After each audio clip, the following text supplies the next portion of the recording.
very important 4-4A matchup tonight. Important as far as playoff considerations go, as the Pottsville Apaches will be hosting the Clinton Yellow Jackets. Both of these teams were picked to be a big part of the conference postseason race at the beginning of the year, and so far it is turning out that way. Coach Brian Russ joins us as our pregame guest tonight on Apache football. And Coach, that win at Lamar, another one of those games that comes down to the final offensive possession and another 2-minute drill, right?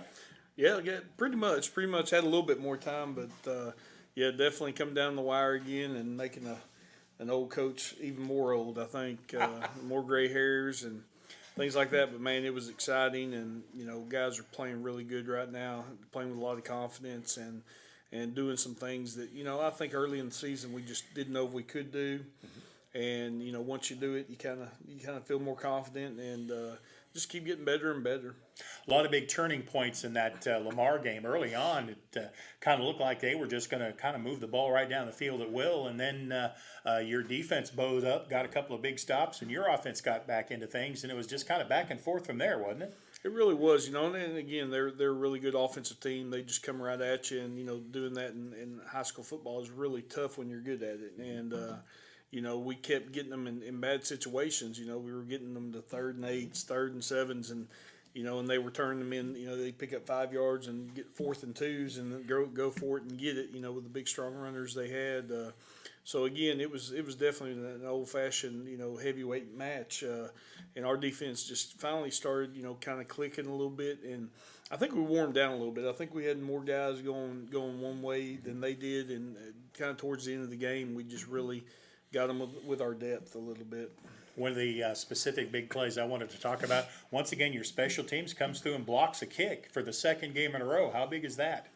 Huge. And again, Draxon Mediano got in there, and Coach Kaufman's he's used Draxon all year on different special teams we have to do different things, punt return, things like that. So, he's kind of our special team guy, and got out there and made a big play. And usually every time he's out there, something exciting happens, and it could go either way. But fortunately for us, it went our way, and huge play, and didn't know quite how huge, but yes.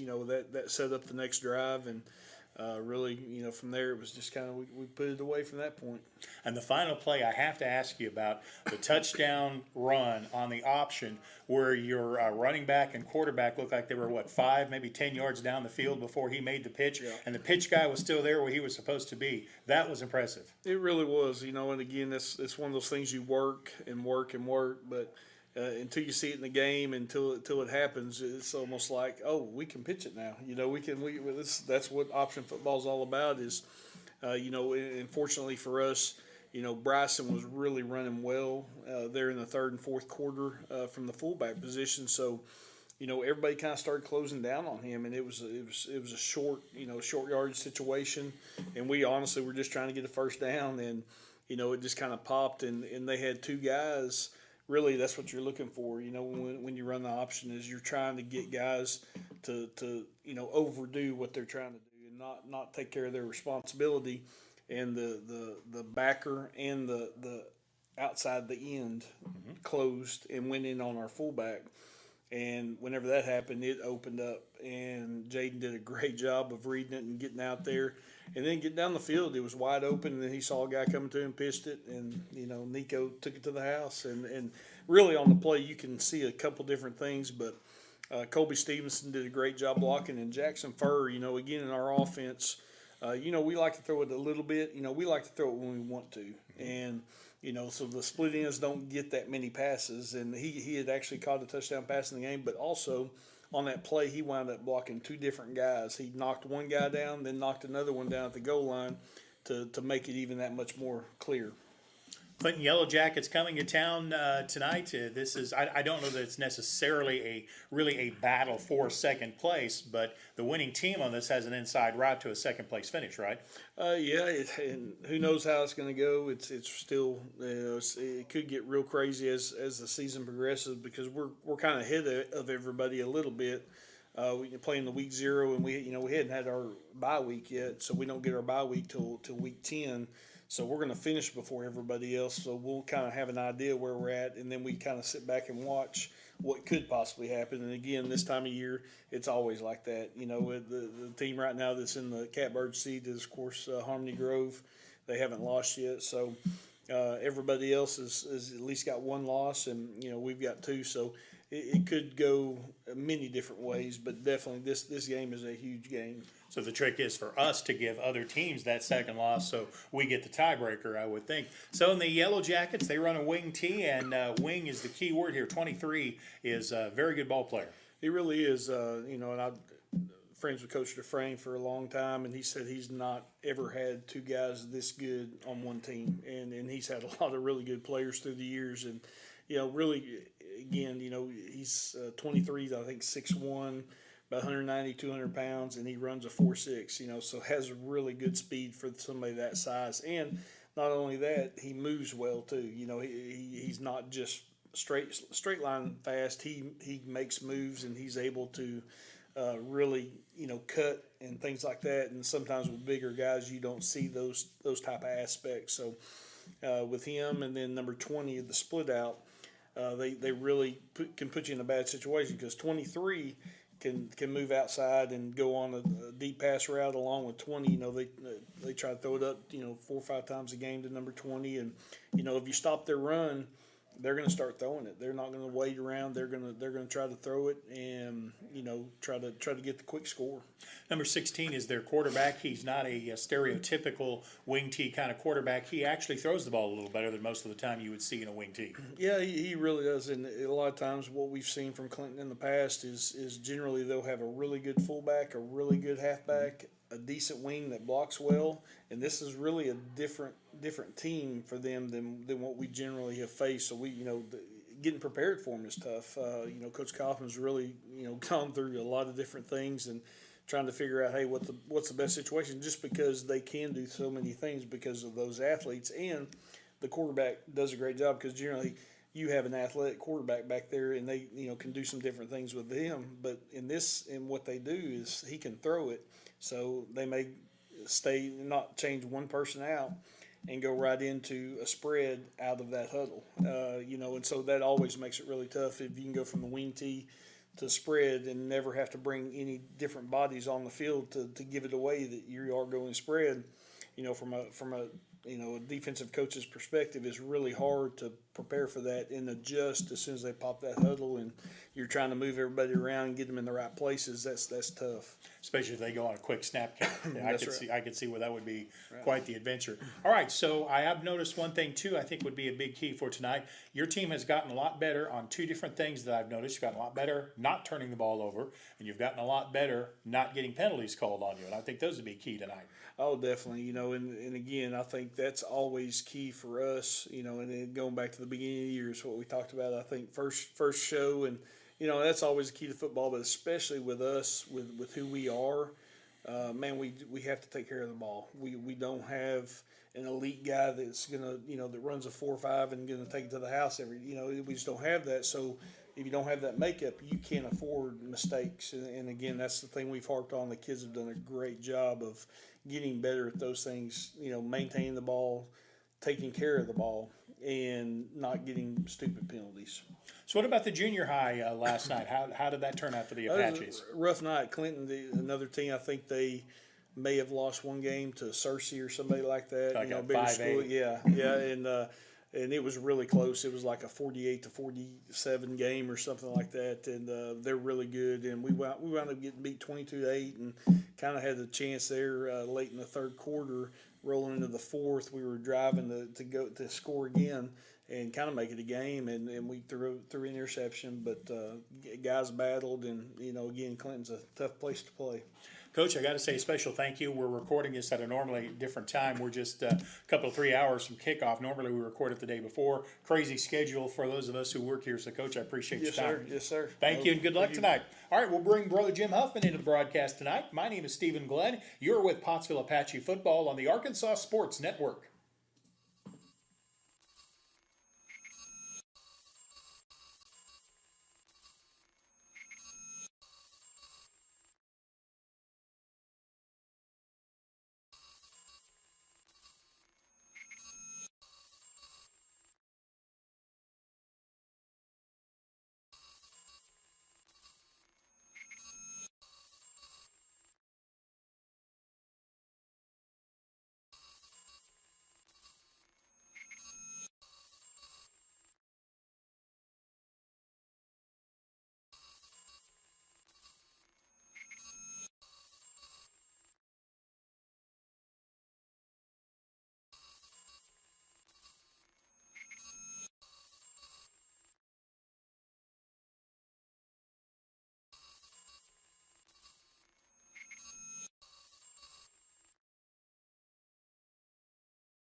Now live at John Needham Stadium in Pottsville.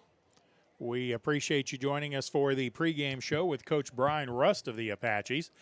Now we are ready to get things underway here as tonight's battle for second place commences, just as the sun is disappearing over the horizon to my right. It was a beautiful sunset here. The two teams have gathered tonight, and the winner of this game will have a very strong shot at finishing in the second playoff position from the 4-4A heading into postseason action. The captains are taking the field for both teams. Bryson Villarreal, Nico Ibarra, also Eli Nason, who we are happy to see is back in action tonight. And number 55, Alex Moats, is your other captain for the Apaches. For Clinton, their captains are number 63, Sheldon Louder, number 66, Daniel Williams, number 71, Jared Brown, and number 20, Brody Emberson. And we'll determine who will have the first possession of this ball game. Both of these teams like to play ball possession type offense, so really getting the football first could be a significant advantage in tonight's game. 2 weeks ago, we saw the Apaches, speaking of ball control, have the ball for the entirety of the third quarter in a ball game. And then last week, they had it all the way from the kick down to about 5 minutes and 25 seconds in the third quarter. And frankly, that's the kind of football that the Pottsville Apaches want to play. The Apaches have won the toss. They have declined the option, so I'm guessing they want the football in the second half. And I would suspect Coach Chris Dufresne's Yellow Jackets will want the football to begin tonight's contest.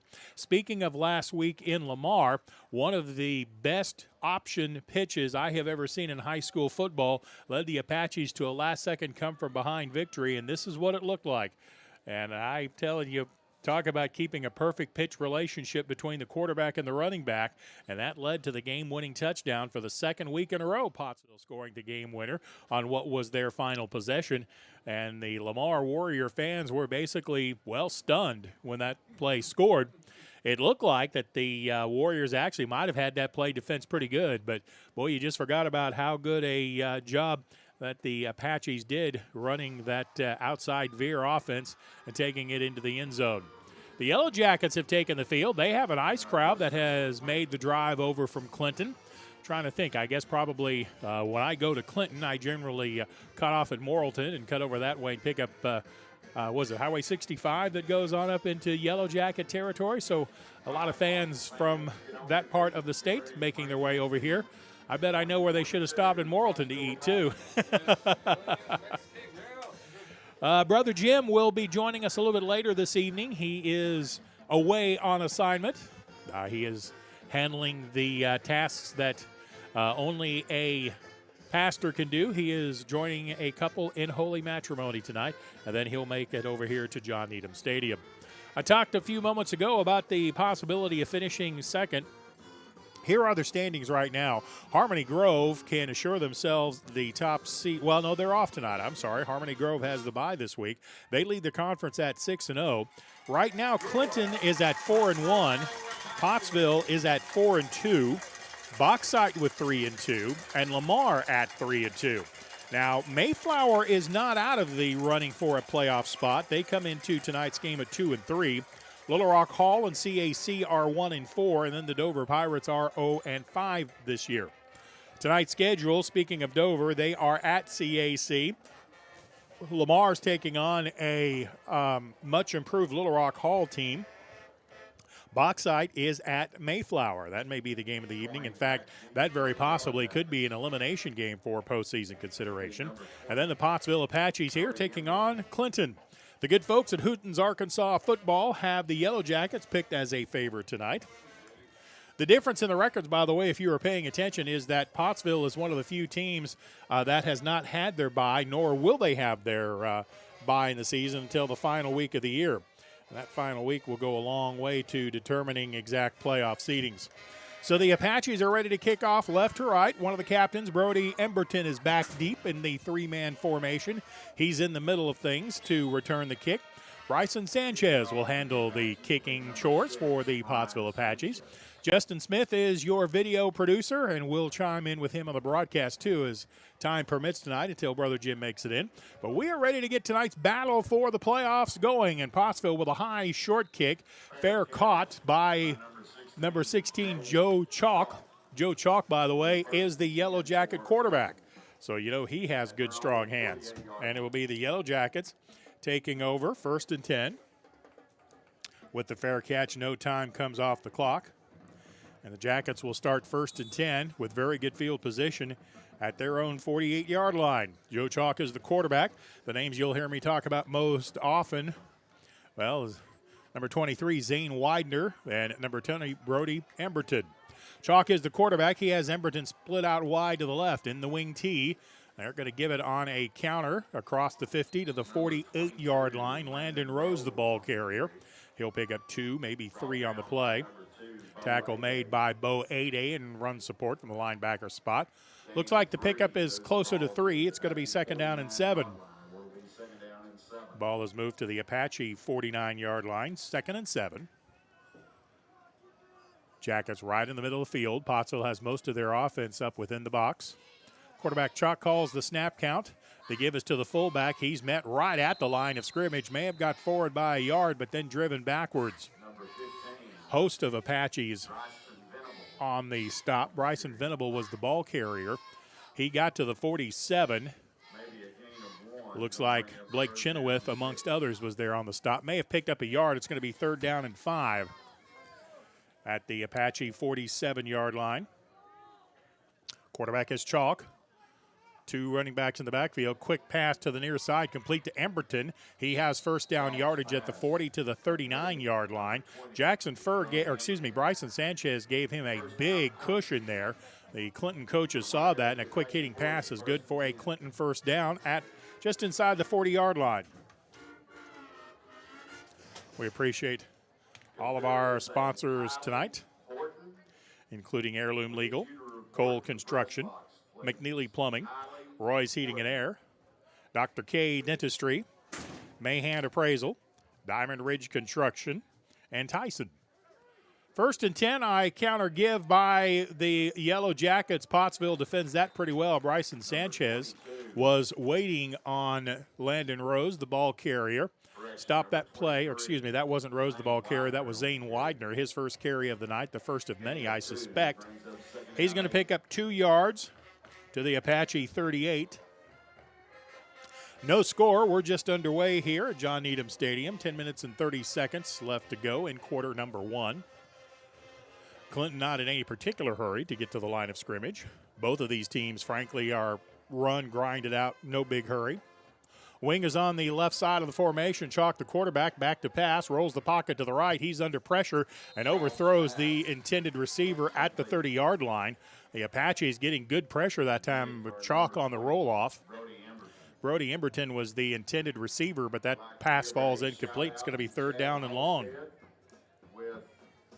That time the Apaches defended it very well. They actually had 2 defenders pressuring Chalk. One kept outside contain, and then the other came to on the blitz to make Chalk throw it a little bit early. So the first 3rd down and long of this ball game faces the Yellow Jackets at the Apache 38. Chalk moves into the shotgun. They're out of the wing T. Flanker screen to the right side to Pemberton. Has blockers at the 35. Cuts it inside to the 30, then back outside of the 25, down to the 20, and finally drugged down at the 20-yard line after a pickup of 18 and a 1st and 10. Pottsville did not get adjusted to that screen very well, and the Yellow Jackets executed it perfectly. They'll actually give forward progress to the 19-yard line. So the pickup was 21. Split backfield, still the wing T. Wide out is to the left. Chalk takes the snap. He's going to give it to the first man through. I believe that was ball carrier was Venable. Venable got ahead for about a yard, maybe 2, not much more than that. Tackled by Alex Moats for the Apaches. Moats brought him down at the 17-yard line. More like the 18. Pickup of a yard. 2nd and 9. Chalk play fake, rolls left, has a man out of the backfield on the wheel route, complete at the 10, and then that's going to go into the end zone for a touchdown to Landon Rose. Landon Rose with the touchdown, the 18-yard touchdown on the touchdown pass. So the Yellow Jackets get started the way they would hope to with 9:15 to go in the first quarter. The Yellow Jackets, Steven Martinez in to attempt the point after. Left-footed kicker's kick is on the way, and it is good. With 9:15 to go in quarter number one, the Yellow Jackets 7, Pottsville nothing. We're back at 30 seconds on the Arkansas Sports Network. We see you. Your incredible potential and willpower set you apart. You're first to take that leap of faith. First to get to work. First to solve the problem. No burden should be carried alone. We'll be there. Every step, day, challenge. First is your destiny. We get it because first is who we are. So the Jackets very efficient on offense. 18-yard touchdown pass from Job Chalk to Landon Rose with the point after. That is good. Caps off an 8-play, 48-yard touchdown drive by the Yellow Jackets. So the Apaches will have a chance to get their offense on the field. Pottsville did very good on first and second down. It was the third downs that caused the Apaches some real problems on that Yellow Jacket drive, and their offense is very high-powered, that's for sure. Jackets will kick it off. The kick is pulled to the left, fielded at the 25-yard line, up to the 30. Carter Gettinger, the ball carrier. Carter Gettinger, the ball carrier on the return. He's driven out of bounds right at the 30-yard line with 9:13 left to go in the first quarter. Eli Mason is back at the quarterback spot for the Apaches. Pottsville comes out in the flex bone, wing in a slot, and then single back in the backfield as Villarreal. Bryson gets the handoff, working straight ahead, and the Yellow Jackets wait on that play. Jackets basically won the line of scrimmage that time. Number 72, Alec Huey, made the initial hit. May have picked up a yard to the 31. It will be second down and 9. In fact, really no gain at all. Probably second down and closer to 10. Jackson first, splits out wide to the right. Motion man comes left to right. Toss sweep to the near side. Cutting it back at the 30 to the 33, the 34-yard line. Nico Ibarra, the ball carrier, and Clinton there to make the stop after a very short pickup. It will bring up third down and long for the Apaches. Tackle made by Bryson Venable. Pickup is 3 on the play to the 34. The Apaches face their first third and long. 7-0 Jackets with a touchdown on their first possession. McNeely goes wide to the left, Furr wide to the right. Still out of the flex bone. Mason will hand it off to the fullback, breaks the tackle, now goes to the outside at the 45, the 40, to the 39, the 38-yard line. Eli Nason faked me out on the handoff. He took it all the way down the left side for a heirloom legal first down for the Apaches at the 38-yard line, the plus 38. As that completely flipped the field, Eli Nason with a good read. He read keep it, and he just went right by the Yellow Jacket defense. First and 10 for the Apaches on the Yellow Jacket side of the field now. McNeely is in the slot. Motion left to right. They're going to give it to Colby Stevens on the counter. This is going to pick up nice yardage across the 33 to the 30-yard line. In fact, they mark it right at the 30, so a pickup of 9.5. Tackle was made by Jared Brown of the Yellow Jackets. It will be second down and about 1.5 yards. to see if the Apaches are interested in maybe taking a shot from here. 7-0. Jackets lead. Pottsville on the march. They've moved from their own 30 to the Yellow Jacket 30. 2nd down and 2 out of the flex bone, or as I sometimes refer to it, the flex T. Pottsville's going to have to use a timeout here. The play clock is about expired. The Apaches had trouble getting that play in. Boy, you hate to see that timeout used here, but it's better than eating 5 yards. Timeout on the field with 6:42 to play in the first. Jackets 7, Apaches nothing. Back in 30 seconds on the Arkansas Sports Network. The news says Gen Z is struggling. I've got news for them. I wait tables, but last week I built a field hospital. I put out a forest fire. I stopped 1,000 attackers. And a natural disaster. I've saved lives. And led a team on patrol. I serve. Well, I go to school full-time. While I work full-time. The greater the challenge, the stronger we become. Cole Construction replay on the nice quarterback keeper by Eli Nason as he took it up the left sideline. Nice job of faking out the Clinton defense as well as me. We appreciate Cole Construction for letting us have another look at that big first down play for the Apaches. So the Apaches have the play now at the Jacket 30. McNeely is the slot, although he's about 5 yards further off the line of scrimmage this time to the right. Nason, the quarterback under center. He reads pull again. Tried to bounce it to the outside. Might have been better off turning it up inside the first time he tried to. Good pursuit by the Jackets. Knocked him out of bounds on the far side.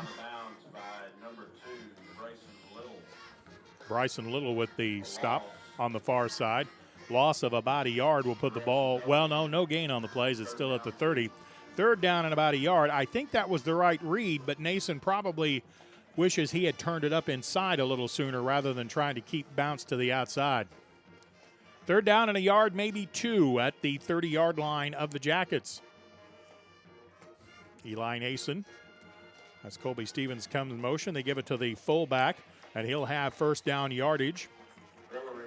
Bryson Villarreal, the ball carrier, and he will have another heirloom legal 1st and 10 for the Apaches. The official spot will be at the 27-yard line for the Apaches. So the Apaches keep the ground and pound alive. Pottsville has kind of split a formation out, and they're giving the Jackets an awful lot to think about with some counter misdirection as well, rather than just straight power. 1st and 10 Apaches at the 27-yard line. Colby Stevenson gets caught from behind, still fighting his way forward for yardage. Got across the 25. I think they're going to put it at the 25-yard line. Joey Hicks makes the stop. Yeah, the ball is at the 25-yard line. Pottsville Apaches approaching the Mahan Appraisal red zone on 2nd down and 8. We'll be under 5 minutes to go in the quarter when the Apaches get this snap off. Wide to the near side for Pottsville is Jackson Furr. Play is coming this direction on the option. Cut it back inside by blocked by Furr. Gets down to the 21. Nico Ibarra is tackled at the 21. Pretty good option play there by the Apaches. Tackle made by number 71, Jared Brown. It will be another 3rd down for the Apaches as the ball is actually marked at the 22, I believe. Yes, at the 22. I would suspect this is 4-down territory. Eli Nason brings the offense set, takes the quick snap, reads it himself, toss it to the near side. Ibarra with a nice cutback. It's inside the 15 to the 14-yard line, and that's going to be another heirloom legal 1st down for the Apaches. And now Pottsville is in the Mahan Appraisal red zone. Back there to mark the ball at the 14-yard line.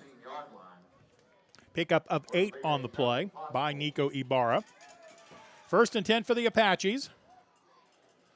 Eli Nason back at quarterback, doing a nice job running the play, running the offense. Good to see him healed up and cleared to play. Not a goal-to-go situation. The Apaches can get a 1st down right at the 5. Motion is Colby Stevenson. Straight ahead handoff. Inside the 10 to the 8. Nico Ibarra, the ball carrier, and that time rather than a toss sweep, power up the right side. A nice gain by Nico Ibarra down to the 8. That will make it 2nd down and 3, almost 4. 7-0. Yellow Jackets with the lead. Pottsville on their first offensive possession. Knocking on the door, but still have a long 8 yards to pick up. It's 2nd and 3. Again, they give it to the fullback. Power across the 6. Villarreal fighting to get to the 5-yard line. He's going to be close to, but just short of first down yardage as the Apache offense operates in the Mahan Appraisal red zone. That pickup was 5 yards. 3rd down and very, very short. In fact, I think they're going to take a timeout to measure this. I mean, this is really close. It is, in fact, a 1st down for the Apaches. Well, I knew that was close, but that will be an heirloom legal 1st down for the Apaches. As Pottsville has fought their way into the Mahan Appraisal red zone, it's 1st and goal to go from just inside the 5. In fact, we'll call it the 4-yard line. 12th play of the drive coming. 3 minutes remaining in the quarter. Toss sweep to Colby Stevenson, who came in motion. He goes over the left side, and he is into the end zone for a Royce Heating and Air Pottsville Apache touchdown.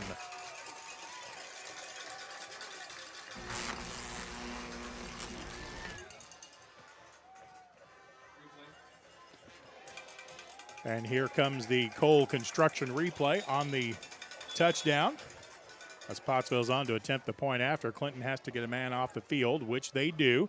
Now the point after is on the way. The kick is just inside the upright, and it is good. 2:54 left to go in the first quarter. It is Pottsville 7, the Yellow Jackets 7. We're back in 30 seconds on the Arkansas Sports Network. There comes a time in all of our lives when we need the help of legal services. Well, let Leah Jacobs at Heirloom Legal at 425 North Church Street in Atkins be your go-to when you are needing assistance. If you're needing a will or a trust, maybe you're helping an elder parent with Medicaid issues, or planning on opening a brand new business, maybe you have another legal need. Jacobs can help you plan your next step. That's Heirloom Legal, helping families build and protect their legacy through estate, elder, and business planning. Call 501-819-2553, and walk-ins are welcome.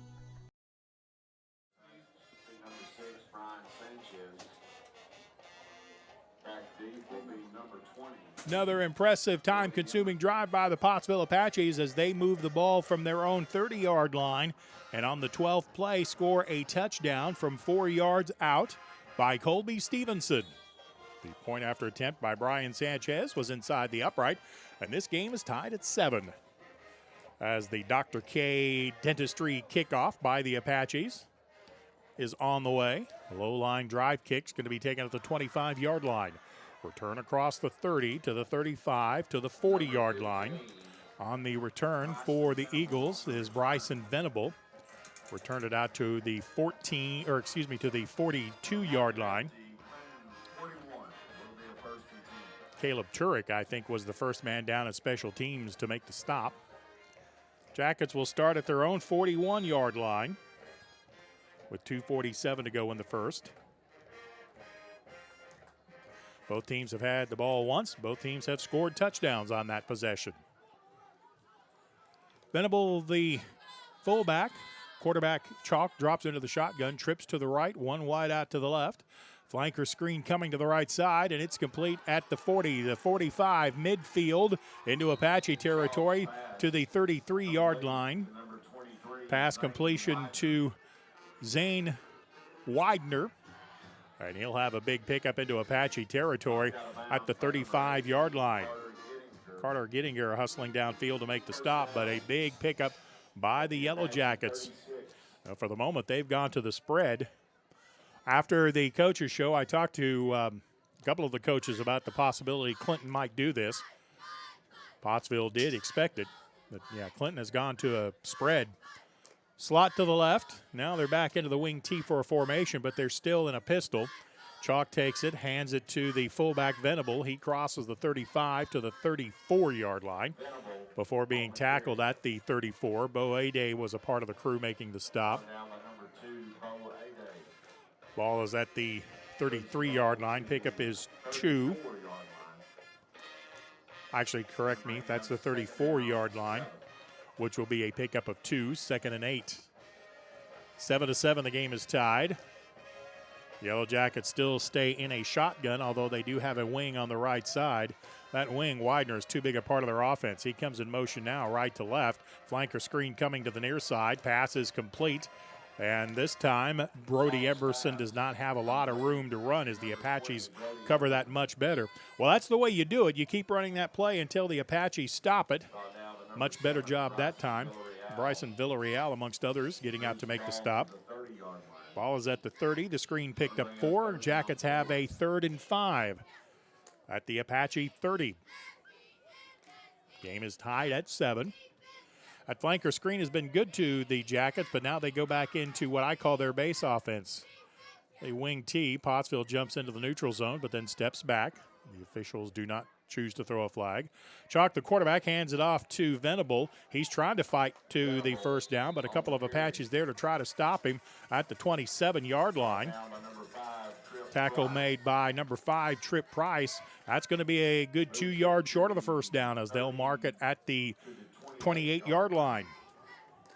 It's going to be 4th down and 2. The Jackets are going to go for it. Kind of wonder if the Apaches might sell out on an all-out blitz.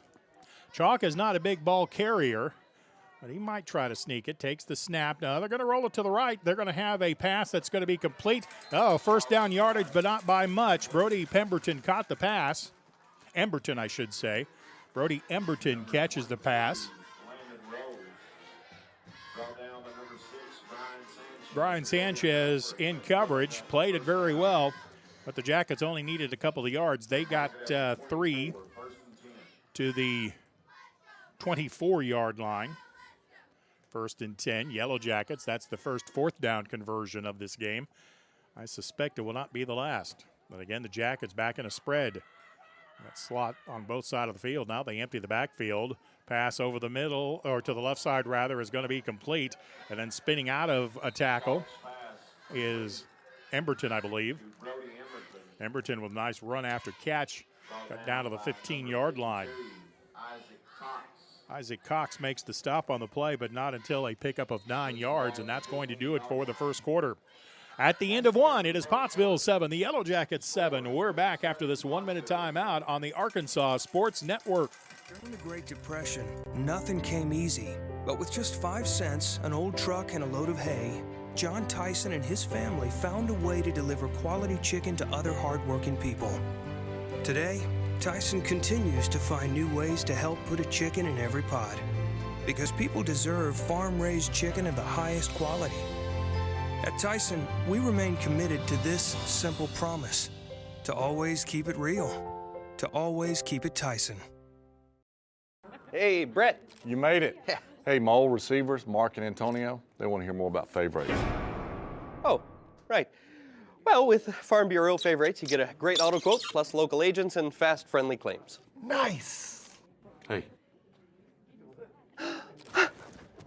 Should we warn them?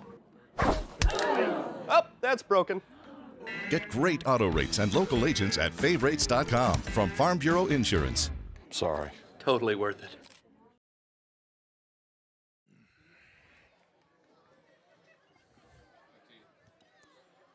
Ready to begin the second quarter of play. Pottsville and the Yellow Jackets tied at 7.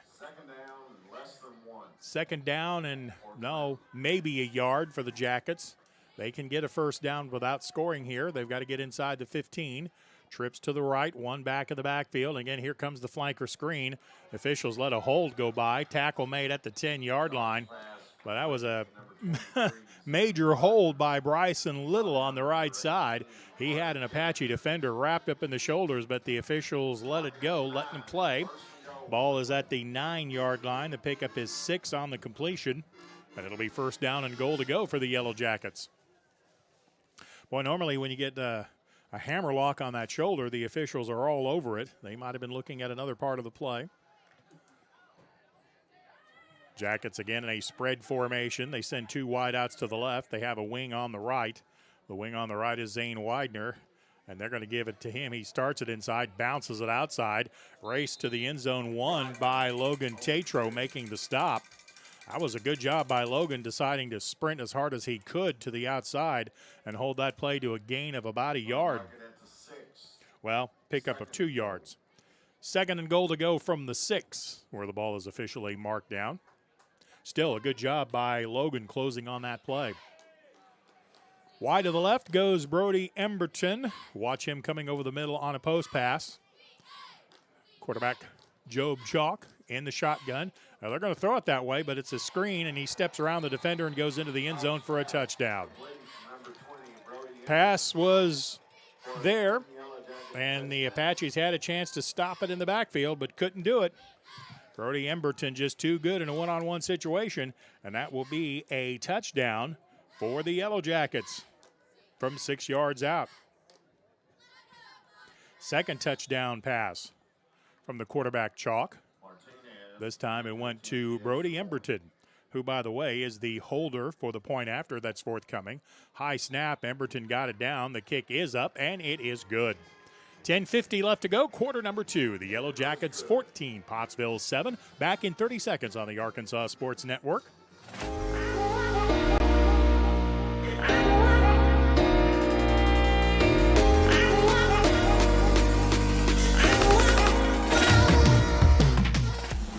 Let's go, Dr. K, let's go. Braces are Invisalign, let's go. Let's go, Dr. K, let's go. Trust her as your ortho, let's go. Let's go, Dr. K, let's go.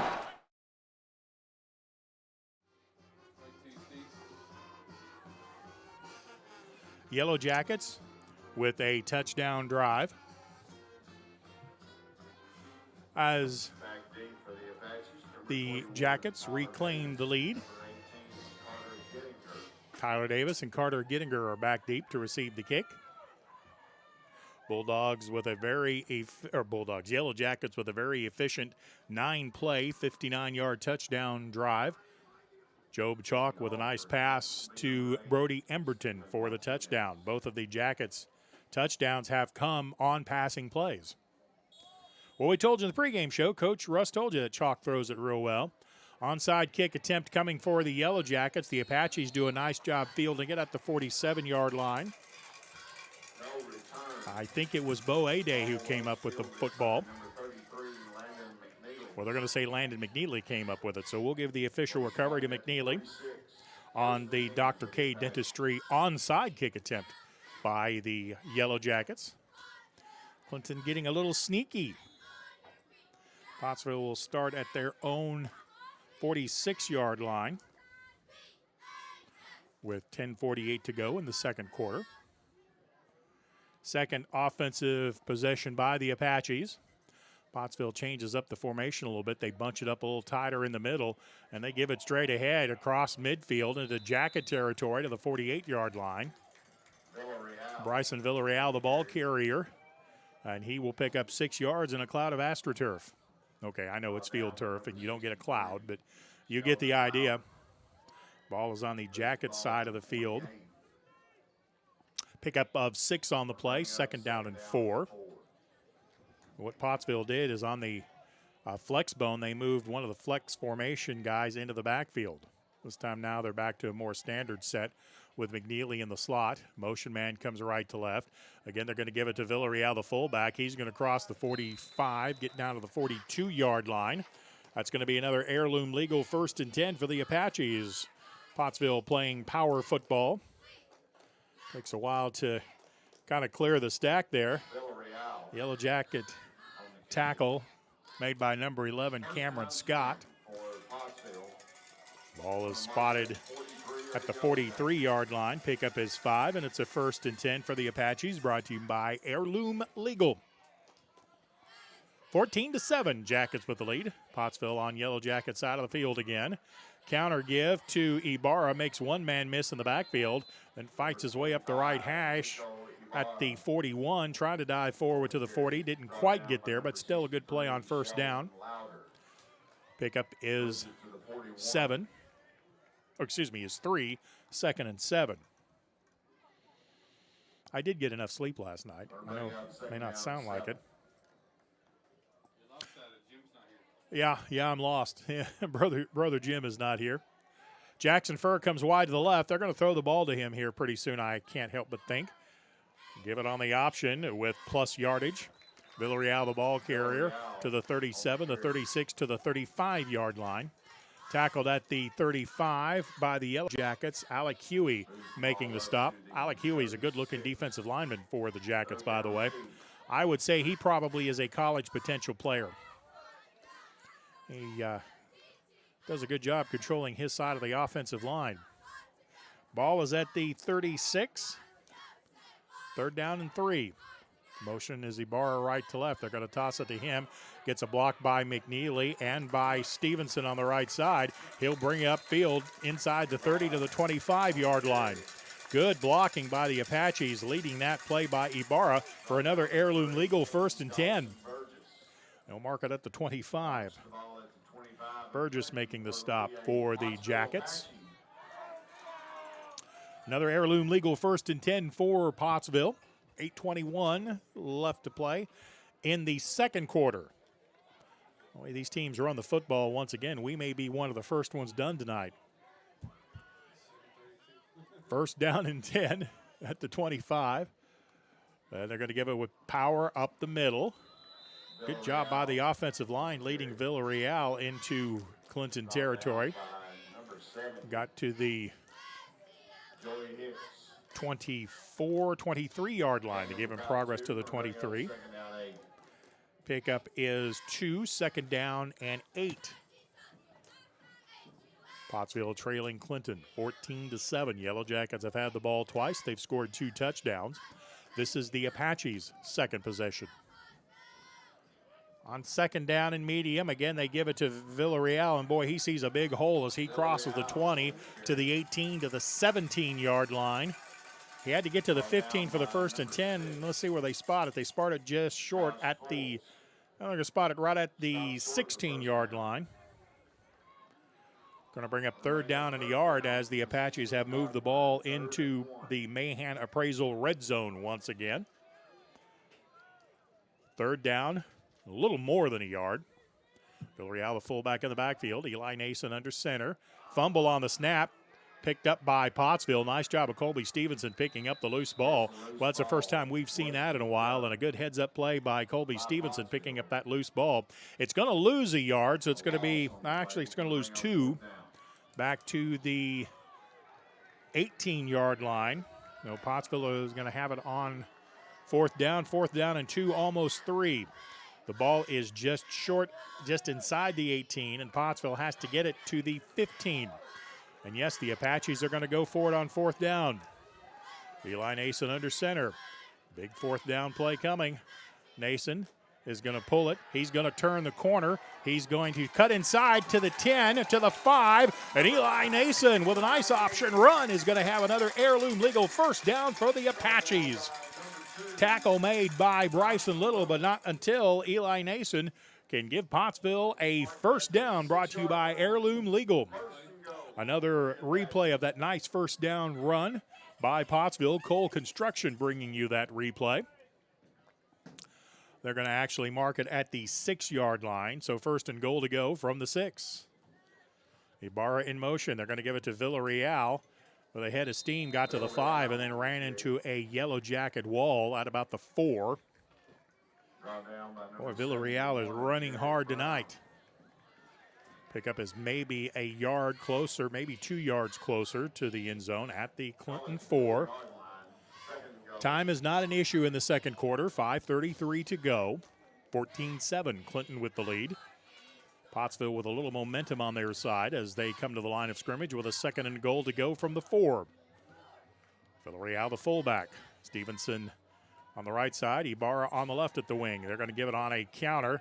And Colby Stevenson will run right into a Yellow Jacket wall again.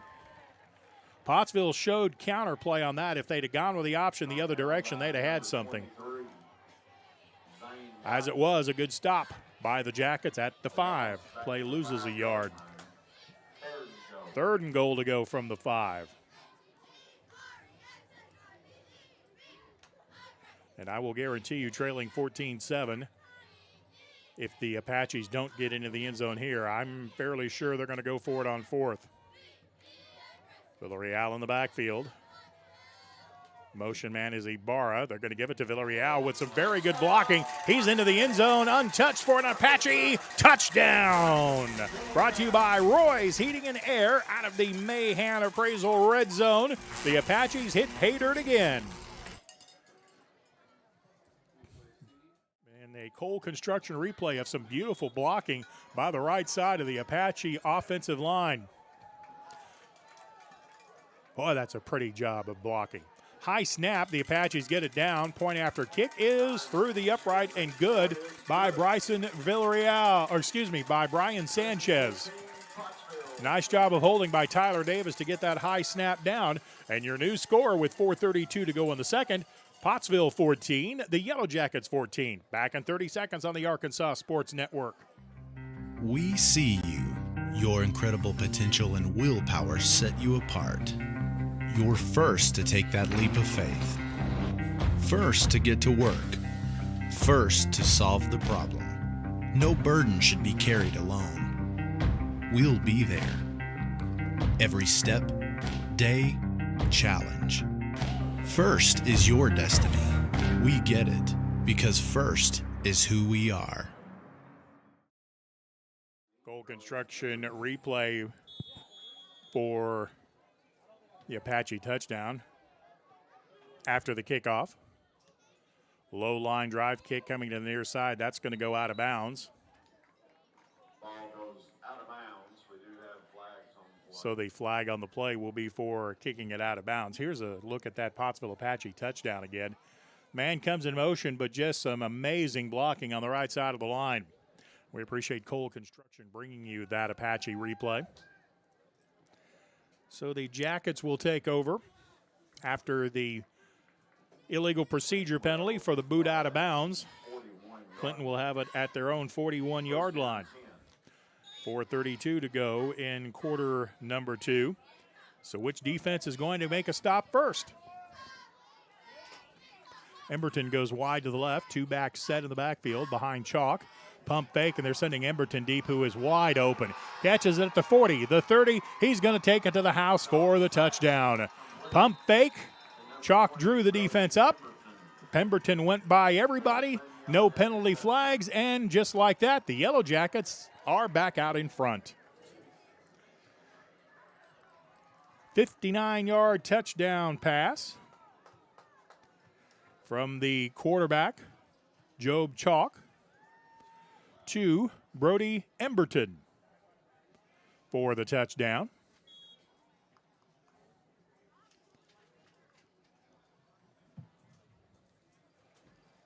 Point after attempt is up, and it's good.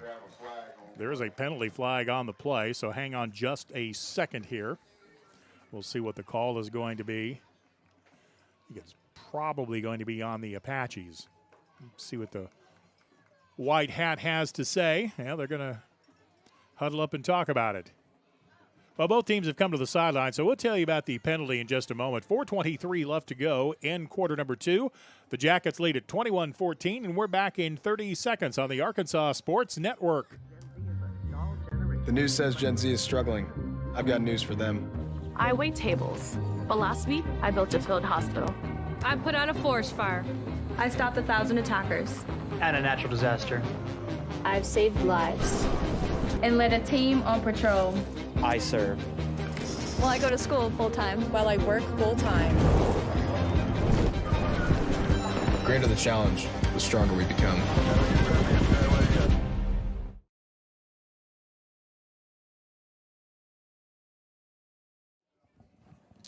Well, we've got some confusion here from the call by the official, by the White Hat.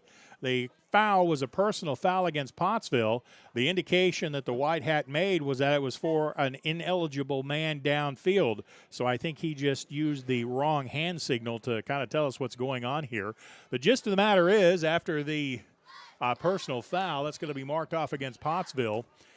Clinton is going to have a short field. I'm wondering if that personal foul might not have been jumping over the center to try to block the kick.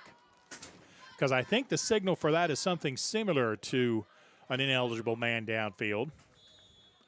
Nonetheless, low line drive onside kick expected and fielded by Pottsville at the 31-yard line. Well, you knew with that short field, nice job by Landon McNeely fielding that low hard kick. So it'll be 1st and 10 for the Apaches. They'll start at their own 32-yard line. Neither team's defense has been able to stop the offense yet. Well, that was a pretty throw and catch. And as soon as you saw the pump fake, I saw the Apache corner on the far side of the field bite on that, and he had no over-the-top help. All right, 1st and 10 Apaches coming back the other direction after the Dr. K Dentistry kickoff. Pottsville with a give. Power football up the middle from the 30 to the 35-yard line is Villarreal, the running back. The Apaches do have time for another grounded out sort of attack. There's still 4 minutes left to go to the halftime break. Pickup of 4. Ball will be at the 35-yard line. 2nd down and 6. Eli Nason under center. Pottsville's first pass is going to complete to the near side, and it's a foot race up the left side to the 40, the 35, the 30. It's Colby Stevenson at the 10, the 5. Touchdown, Pottsville! As the Apaches go to the airbone. Nice throw and catch to Colby Stevenson, and he just outran the pursuit. How about a 65-yard touchdown pass from Eli Nason to Colby Stevenson? Lightning strikes twice as the Roy's Heating and Air touchdown was a beautiful play. Point after kick is a low line drive that's wide to the right, no good. Boy, you hope that doesn't come back to bite you. Point after attempt is no good, so with 3:40 left to go in the second quarter, you new score, Clinton 21, Pottsville 20, back in 30 seconds on the Arkansas Sports Network. There comes a time in all of our lives when we need the help of legal services. Well, let Leah Jacobs at Heirloom Legal at 425 North Church Street in Atkins be your go-to when you are needing assistance. If you're needing a will or a trust, maybe you're helping an elder parent with Medicaid issues, or planning on opening a brand new business, maybe you have another legal need. Jacobs can help you plan your next step. That's Heirloom Legal, helping families build and protect their legacy through estate, elder, and business planning. Call 501-819-2553, and walk-ins are welcome. On the Cole Construction replay, once again, it was a big play, but this time it was the Apache offense drawing up the Clinton defense. And some good speed by Colby Stevenson, taking that one to the house. Point after was no good, which you hate to see. The Jackets lead at 21-20. High sky kick coming to the near side of the field. Fair catch called and made by Dawson Burgess. We've called his name a couple of times for tackles, too, and this time he makes a nice fair catch at the 41-yard line. We still have 3:40 to go in quarter number 2. The Jackets start at their own 41-yard line with all these high kicks and sky kicks and onside kick attempts. Both of the time, the offenses have been starting in very good field position. Brody Emberton goes wide to the left. Jackson Furr draws coverage on him. Jackets shift formation from right to left. That is the wing side of the wing T, and they're going to move the ball to the left. Handoff coming to Landon Rose. Crosses the 45 to the 46 to the 47-yard line. Landon Rose is tackled at the 47-yard line. Tackle made by Brian Sanchez, but not until a pickup of 7 yards to the 47-yard line. 2nd down, Yellow Jackets. 2nd down and 4. 3:15 to go in the second quarter. Both offenses running at 100% efficiency. By that, I mean both offenses have scored on each of their possessions. Jackets sent a man wide to the right in the slot, and he's wide open. Nobody's picked him up. Low snap. It's a running play at the Apaches. Make a tackle back at the 47-yard line. No gain on the play. Luckily, the Jackets did not see that because Clinton had a wide open runner out of a slot position. Nobody came over to cover him. Well, they may pick up a yard on the play. to the 48. 3rd down and 3. I bet the Yellow Jackets come back to that formation sooner rather than later, because they did. They had a man absolutely uncovered. 2 wideouts to the short side left. 2 wideouts to the right. Yellow Jackets in the shotgun on 3rd and 3. Chalk back to pass, screen pass coming, and it is incomplete thanks to a very good pass rush by the Apaches. Generally on a screen, you want to slow the rush down a little bit, and Pottsville just ran through whatever blocking was there. Chalk did a nice job to even get that play off. And nonetheless, Pottsville almost came up with an interception on that play. So here's another 4th down as Brother Jim Huffman arrives. Good to see you, Brother Jim. Good to be here. 4th down and 3 for the Jackets at the 48. Pottsville showing blitz. Now they drop back out of it. Play clock is down to 9. Jackets still getting the play in the game, and now Clinton's going to take a timeout. They weren't sure what they wanted to do, and it was Coach Dufresne saying, okay, let's make sure what we want to do here. 21-20, Yellow Jackets lead it. Welcome into the broadcast, Brother Jim. I hope the matrimony went well. Well, we had the wedding rehearsal tonight for a former Pottsville Apache football player. Jeremiah Tate is marrying Gracie Wells. I remember Jeremiah. And I told him, I said, hey, 55, I got a game to get to. We got to get this show on the road. There you go. What a way to motivate him. Yep. And you've missed a wild first half of play. We have 41 points total scored in this game. Clinton has already picked up 1 4th down. That's the closest either team has come to stopping the other. We've had 12 and 14 play drives. We've had 70-yard touchdown passes for both teams. Wow. It has been wild. Hey, fun night at John Needham. Yep. All right, here we go. Big play coming. 4th down and almost 4 from the 47-yard line for the Jackets. Chalk takes the shotgun snap, rolls to the right, and the Apaches knock it away. Good job by Jackson Furr reading that. There is, however, a penalty flag on the play, I think. Oh, if he calls it from there, Steve, the guy needs to get – hey, listen. The penalty is going to be – oh, no, are they waving it off? Yep, they're waving it off. Yeah. They picked it up. Yeah, I was going to say, that wasn't pass interference. That was a fantastic play by Jackson Furr, and they turn it over on downs. Yeah, Steve, you had the far official on the far side. Now, he had a little bit of view to it, but he didn't see what we saw. And he's pulling that hanky out. I'm thinking, good grief, guy, you can't call that. You can't call what you don't see, huh? That's right. Well, we've been in games where they have called what they didn't see. Yeah, that's true. So Pottsville takes over on downs, 1st and 10 at the 47-yard line of the Jackets. Eli Nason under center. They're going to give it straight ahead to Villarreal, and this play has worked the whole night. Wow. He crosses the 43 to the 42-yard line. Finally tackled at the 42-yard line by Alec Huey, but the pickup is 6. A minute 53 to go. Pottsville does have all 3 of their timeouts. 21-20, Clinton by 1. Pottsville with the first defensive stop of the night. Screen pass coming to Stevenson. Gets behind some good blocking by Furr, and Stevenson's going to have an heirloom legal 1st down, and then some as he continues to fight his way to the 35-yard line before Josh Foltz could make the stop. Yeah, once again, you're seeing grit there, number 10, Stevenson, Steve. Man, he did not want to go down. So the ball is at the 35-yard line of the Jackets. A minute and a half to play in the first half.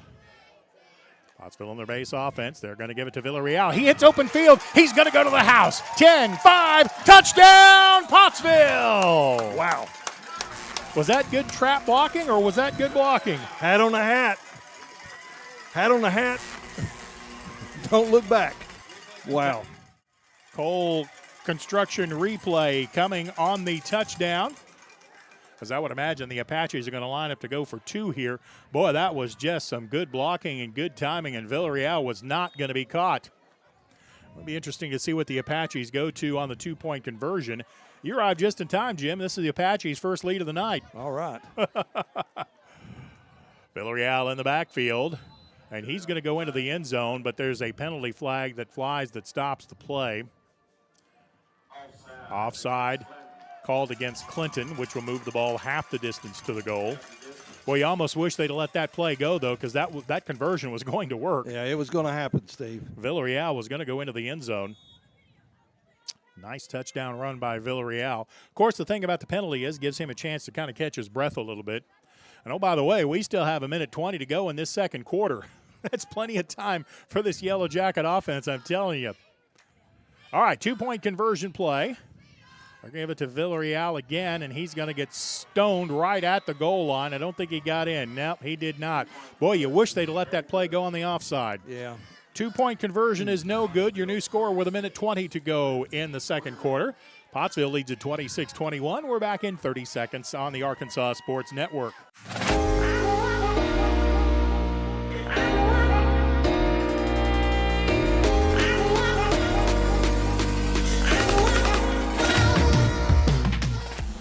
Let's go, Dr. K, let's go. Braces are Invisalign, let's go. Let's go, Dr. K, let's go. Trust her as your ortho, let's go. Let's go, Dr. K, let's go. So the 2-point conversion comes up just short, right at the goal line. Nice job by Clinton of stopping that play. We still have 1:20 to go. Thank you, sir. And the kick is going to be to the near side. This is a high, fair caught kick to the 36-yard line. Dawson Burgess, which I think is his third fair catch of the night. Boy, you wish they hadn't stopped that offside play. That was going to work. So Clinton will have the ball at the 36-yard line. 1st and 10 with 1:20 to go on the fair catch. The clock does not move. Yes, Steve, when I got to the ball game, it was 14-14, and I'm sitting there thinking, wow, well, they're still in the first quarter, but my goodness, now 26-21 in the second quarter. Job Chalk, the quarterback, out of the shotgun, looking left, and ball is tipped in the air. Did Clinton get it? Did Pottsville get it, or did nobody get it? It's going to be incomplete. It's a good play by the Apaches. I want to say that was McNeely over there to knock that away. Yeah, big 33, got his paws on it. And the ball was up in the air for a while, Steve. Yeah, it was. Caleb Turek also was close to that. Also Emberton, a receiver, was close to it. In the end, it falls incomplete. 2nd down for the Yellow Jackets. That play only took a few seconds, so 1:16 still remain. Clinton has run this trips formation, and they've run a flanker screen out of it more often than not, than it's worked well. Slot man is going to be wide open. They're going to come to the other side of the field. The quarterback Chalk is under pressure. He makes one man miss, gets up the field to the 27. Nice tackle by the Apaches. Good job by Bo Ade. Boy, Nico Ibarra came in there late. I was afraid a yellow flag was going to come flying in as Ibarra got there a little bit late, but there was none. All that scrambling picks up about a yard, so with 1:07 left to go in the second. 26-21 Pottsville with the lead. Back in 30 seconds on the Arkansas Sports Network. We see you. Your incredible potential and willpower set you apart. You're first to take that leap of faith. First to get to work. First to solve the problem. No burden should be carried alone. We'll be there. Every step, day, challenge. First is your destiny. We get it because first is who we are. Cole Construction replay on the touchdown run for the Apaches, which also picked up an heirloom legal first down. But another Pottsville touchdown by Roy's Heating and Air, and that was a nice run. It was Pottsville taking a timeout there. They still have one left. It's 3rd down and 9, almost 10. Chalk, the quarterback, with a gun snap, rolls left, looking downfield, and he is going to get sacked at the 29-yard line. Ryan Sanchez got there for the stop. Yeah, little big man number 6. Pottsville takes another timeout, as you might expect there. The loss was 8. It's going to be 4th down in a heap. Clinton has gone for it twice on 4th down. I don't think they're going to go for this one, as the Apaches used their last timeout. 26-21, Pottsville with the lead. Coach Russ would like a little more. Keep in mind, Pottsville will get the ball to begin the third quarter, too. Wow, good deal. So the Apaches are in pretty good shape. Brother Jim, we haven't had a chance to talk to you much about that win at Lamar. Oh, wow. Since we didn't have you on the pregame show. You got any final thoughts on that one? Well, Steve, we did not have the lead in any of that ball game until the last 6 seconds. That's true. And yeah, so what a ball deal. game. I mean, I'm telling you, but once again, the entire team played well, and Jaden Harris stepped up to from a third team quarterback to being the hero of the game. That's right. In fact, he won the Tyson Player of the Week amongst the Arkansas Sports Network games. Are you kidding me? Clinton's going to go for this? It's 4th down and 17. Now they're going to drop back and show a punter. Okay. So the Apaches are going to send Carter Gittinger back deep. Oh, he muffed the punt. It's loose. Did Gittinger fight for it and get it back? We'll see. Nope, it's going to be Clinton football. Wow. That hurt. Yeah. That hurt a lot. Ball was recovered by Brody Emberton with 52 seconds left to go. Muffed punt there really hurts. Now the defense has got to rise up. Yep, 52 seconds left, Steve. We just need to bow up here. I'm thinking Clinton is going to go after a shot play here. At least I'd be tempted to. The Jackets recover it at the Apache 37-yard line. Chalk up under center, though, out of the wing. And the give straight ahead. Almost fumble. A chalk play. Was there a fumble on the ball, on the tackle? The Pottsville Apaches make the tackle at the 21-yard line after a big pickup. Venable, the ball carrier, picked up 16 going straight ahead. Ball is set ready to play. The clock winds at 40 seconds. Quarterback Chalk on the counter give to the left side. That's Widener. Widener up the left side. He's going to get down to about the 12-yard line. Tackled there, and Clinton, I think, is going to use a timeout. Pickup of 8 on the counter play will bring up 2nd down and 2 with 34 seconds left to go. Boy, that's a big momentum turning point there on the muffed kick. Ball is at the 14-yard line, I believe. I believe it is, Steve. Yeah, at the 14. Clinton taking a timeout here. We appreciate all of our sponsors tonight, including Arkansas Tech University, allowing us to bring you Pottsville Apache football. I would imagine Clinton is going to take a long look at getting the ball to Zane Widener again. Boy, and I just got a bad feeling those 2 failed point-after attempts are going to haunt us before this one's done. I think maybe at this point, if you can score another touchdown, though, you just go ahead and see if you can tack on the 1 point. I mean, you've already tried chasing that extra point, and it didn't work. But your defense really needs to stop here. The ball actually just inside the 15-yard line.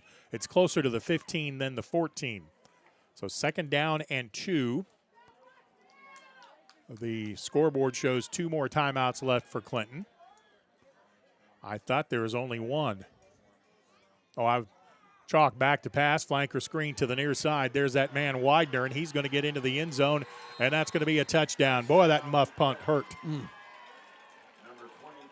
Well, you knew they were going to come back to Widener. They put him on the near side. That flanker screen goes to the end zone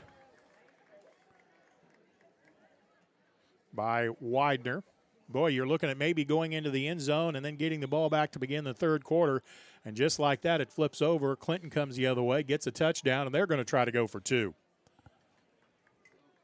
27-26 is the score now. They want to make it 28-26, or 29-26 rather. That way a field goal would just tie you.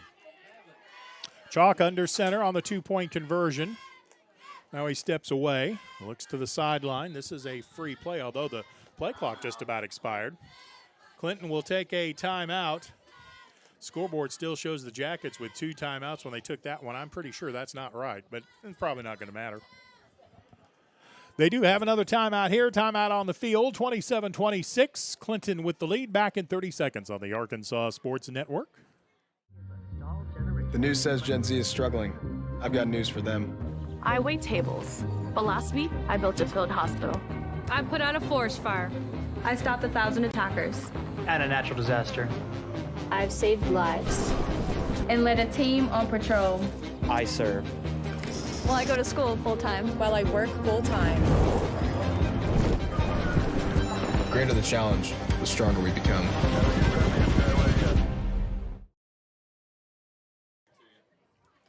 All right, now Coach Dufresne has the play in that he wants for the two-point conversion, and it is a big one. It would make it a 3-point difference in the ball game. 27-26 now. The Jackets lead by 1. Clinton has gone to the shotgun. They motion a man left to right. Chalk rolls to the right. The pass into the end zone is going to be knocked away, and the two-point conversion is no good. 27 seconds remaining to the halftime break. Clinton 27, Pottsville 26. Back after this 30-second timeout on the Arkansas Sports Network. There comes a time in all of our lives when we need the help of legal services. Well, let Leah Jacobs at Heirloom Legal at 425 North Church Street in Atkins be your go-to when you are needing assistance. If you're needing a will or a trust, maybe you're helping an elder parent with Medicaid issues, or planning on opening a brand new business, maybe you have another legal need. Jacobs can help you plan your next step. That's Heirloom Legal, helping families build and protect their legacy through estate, elder, and business planning. Call 501-819-2553, and walk-ins are welcome.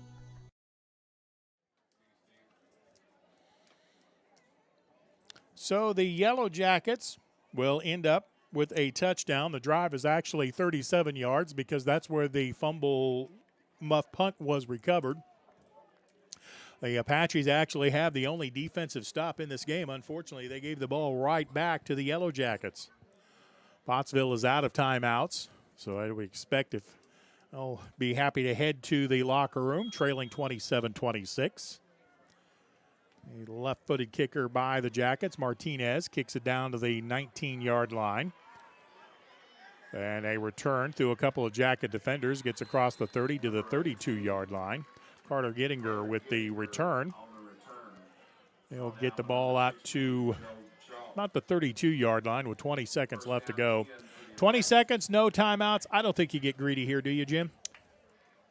I don't know, Steve. It's one of these nights. You know, your 27-26 score and going into halftime, it wouldn't surprise me if we didn't try to throw something here. The Jackets are expecting it.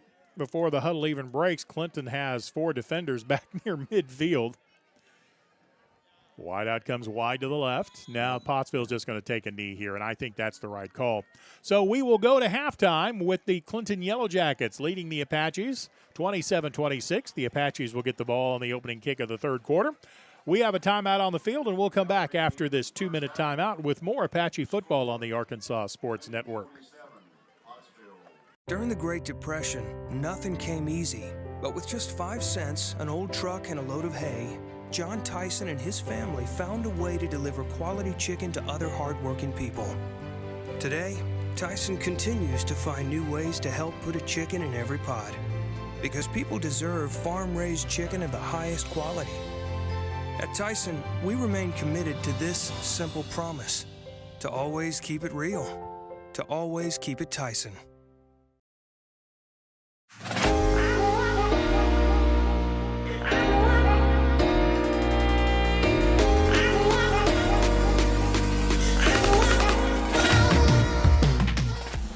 Let's go, Dr. K, let's go.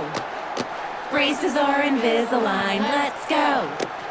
Let's go, Dr. K, let's go. Trust her as your ortho, let's go. Let's go, Dr. K, let's go. We see you. Your incredible potential and willpower set you apart.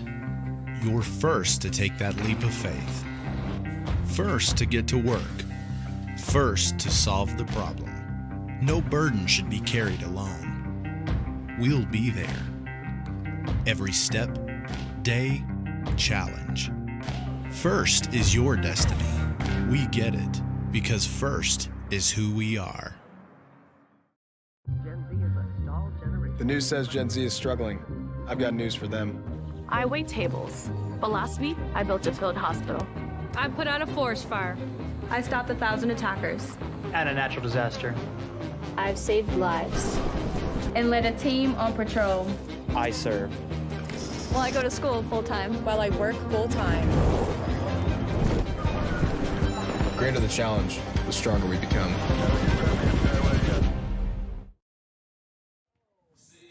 27-26, the Clinton Yellow Jackets leading the Pottsville Apaches at the halftime break.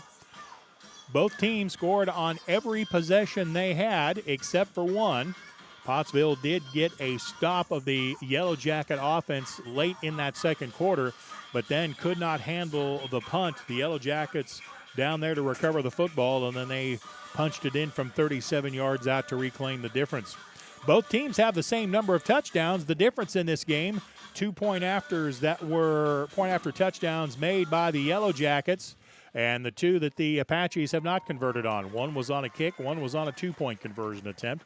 And your score at the break, 26-21, Pottsville trailing. But Pottsville will get the game, will get the ball to begin the third quarter of play. Jim, appreciate you joining us. You have any thoughts on the first half? Well, Steve, I caught the last couple of minutes, but, man, what a last couple of minutes it was. The muff punt really hurt us because we would have went in at the halftime maybe with, a lead, but unfortunately Clinton capitalized on that turnover. They found the end zone, and it put them back in the lead by 1 point. All right, so the Clinton Marching Band taking the field as they'll begin, or at least I'll say they'll continue. They've got the marching band out there in the Yellow Jacket colors, and they've got a couple of honeycombs for us to enjoy at the half, so this ought to be fun. I'm Stephen Glenn for Jim Huffman, my brother in the broadcast. We'll come back in just a little while. Pottsville trails at 26-21. Come back for, or 26-27, I should say. Come back for what promises to be a wild finish.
Aaron Fletcher.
Well, this has been a wild and wacky first half of high school football here in John Needham Stadium in Pottsville.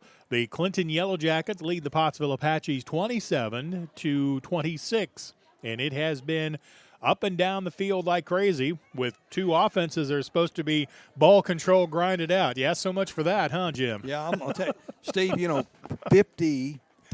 53 points? Yeah. In the first half? Yeah, 53 points is bet the over. Yeah, bet the over. I don't know what Saracen had the over under at, but it was this is nuts. I mean, gosh, we've had let me look back over my unofficial stats here. And the Apaches have had a 12-play, 70-yard drive. They've had another 12-play, 54-yard drive. And then they had a, we had a one-play, 65-yard drive on a 65-yard touchdown pass from Eli Nason to Colby Stevenson. So, well, that's about as diverse as you can get on offense, isn't it? Yeah. So we're going to see what defense can do. Yep, there's going to be some adjustments, I'm sure. Yeah. But, oh, my goodness. Well, a lot of times ball games, I'm told, are lost and not won. And unfortunately, kind of the negative plays, Pottsville's had a couple of them. They have not been successful twice on kicks, or once on a point after kick, and then also not successful on a 2-point conversion attempt. And then the muffed punt also really hurt Pottsville. But Clinton has also had some mistakes. They've had their 2-point conversion attempt, which could turn out to be a big play in the game, also failed, and that's why it's a 1-point difference. Yep. So the only stop that a defense has got in this game was one that Pottsville got, and then unfortunately handed the ball right back to the Yellow Jackets. So offensive efficiency has been pretty high on this game. And I don't know, what kind of adjustments do you even make? I mean, it's just, neither team has had good success stopping the pass. They've not had good success stopping the run. Tough if you don't stop one or the other, isn't it? I'm just guessing. Yeah. All right, we are ready for the Dr. K Dentistry kickoff to begin the second half. One thing I had talked about earlier, I think while we were at a commercial break, was I kind of thought maybe Pottsville would be done trying to go for 2-point conversions, but after Clinton failed on their 2-point conversion, the next time Pottsville gets a touchdown, they pretty much are going to be forced to go for 2, I think. Yeah, Steve, with the score the way it is now, I'm sure they will. Oh, theoretically, Clinton is going to be kicking the ball off. I don't know if I believe it or not. Steven Martinez is their kicker. The only times he has attempted point after kicks, he has made them both. The failure was when Clinton maybe got a little bit greedy. So here we go. We're underway in the second half of play. High short kick is going to bound out of bounds. Pottsville lets that go, and by doing so, they'll pick up some yards on the illegal procedure play. Yeah, we're going to start at the 35. Something like that. Yep. Oh, the Pottsville offense will be out on the field to begin the third quarter of play. Well, if any adjustments was made on the defensive side of the ball, we're going to see what Clinton did first, Steve. So we'll see if they made any adjustments. But the middle of the field's been wide open for the Apaches running the football. Yeah, it has. They've run the ball very, very well. And here we go to begin the third quarter. Jackson Furr comes wide to the right. He draws single coverage but does have safety help over the top. They're going to go right back to the middle, and why not? Villarreal goes straight ahead, power right up the gut, crosses the 37 to the 38-yard line. 3 yards straight ahead. Tackle made by Sheldon Louder. So I guess we're going to see Pottsville likes powering the ball straight ahead. If it works, don't fix it, right? Yeah, they're following big. Number 52, Isaac Cox. He's putting a hat on a hat there and getting some good blocks. Well, and Pottsville has been consistently moving the Yellow Jacket defensive line backwards. 3rd down and 7, almost 6. Mason calls the offense set. Stevenson comes in motion. Option down the line. They're going to give it to Villarreal again. He's going to cross the 40 to the 41. They'll bring up 3rd down and about 5 yards. Tackle made by Jared Brown, big number 71 on the right side of the Clinton defensive line. They didn't move him very far that time. Clinton has got some big defensive linemen. Justin Smith was saying, yeah, he's big. He is big, and Alec Huey is also a very large specimen. 3rd down and 5 from the 40. In fact, actually a little less than 5. Slot left, motion comes left to right, give it straight ahead. That's going to be out close to 1st down yardage, and if the near side official is spotting the ball, it is going to be a 1st down give to Villarreal. And that is a 1st down. Heirloom Legal 1st and 10 for the Apaches as the drive continues, as the ball is just across the 45. Oh, if power football is Pottsville's thing, it has been working. And that's one way to make sure the Clinton offense doesn't get a lot of time with the ball. Keep it yourself.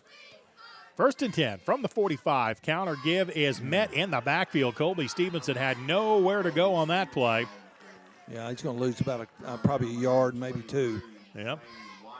So there's one adjustment. Widener got over there on that counter play, and he was all over that. Loses a yard back to the 44. Yeah, so, Steve, you made a good point about this third quarter. Pottsville, the last 2 weeks, we have dominated the third quarter. Yeah, both times we've had very long drives and took a lot of time off the clock. But the Apaches behind the chains a little bit here on 2nd and 11. From their own 44, toss sweep coming to Ibarra.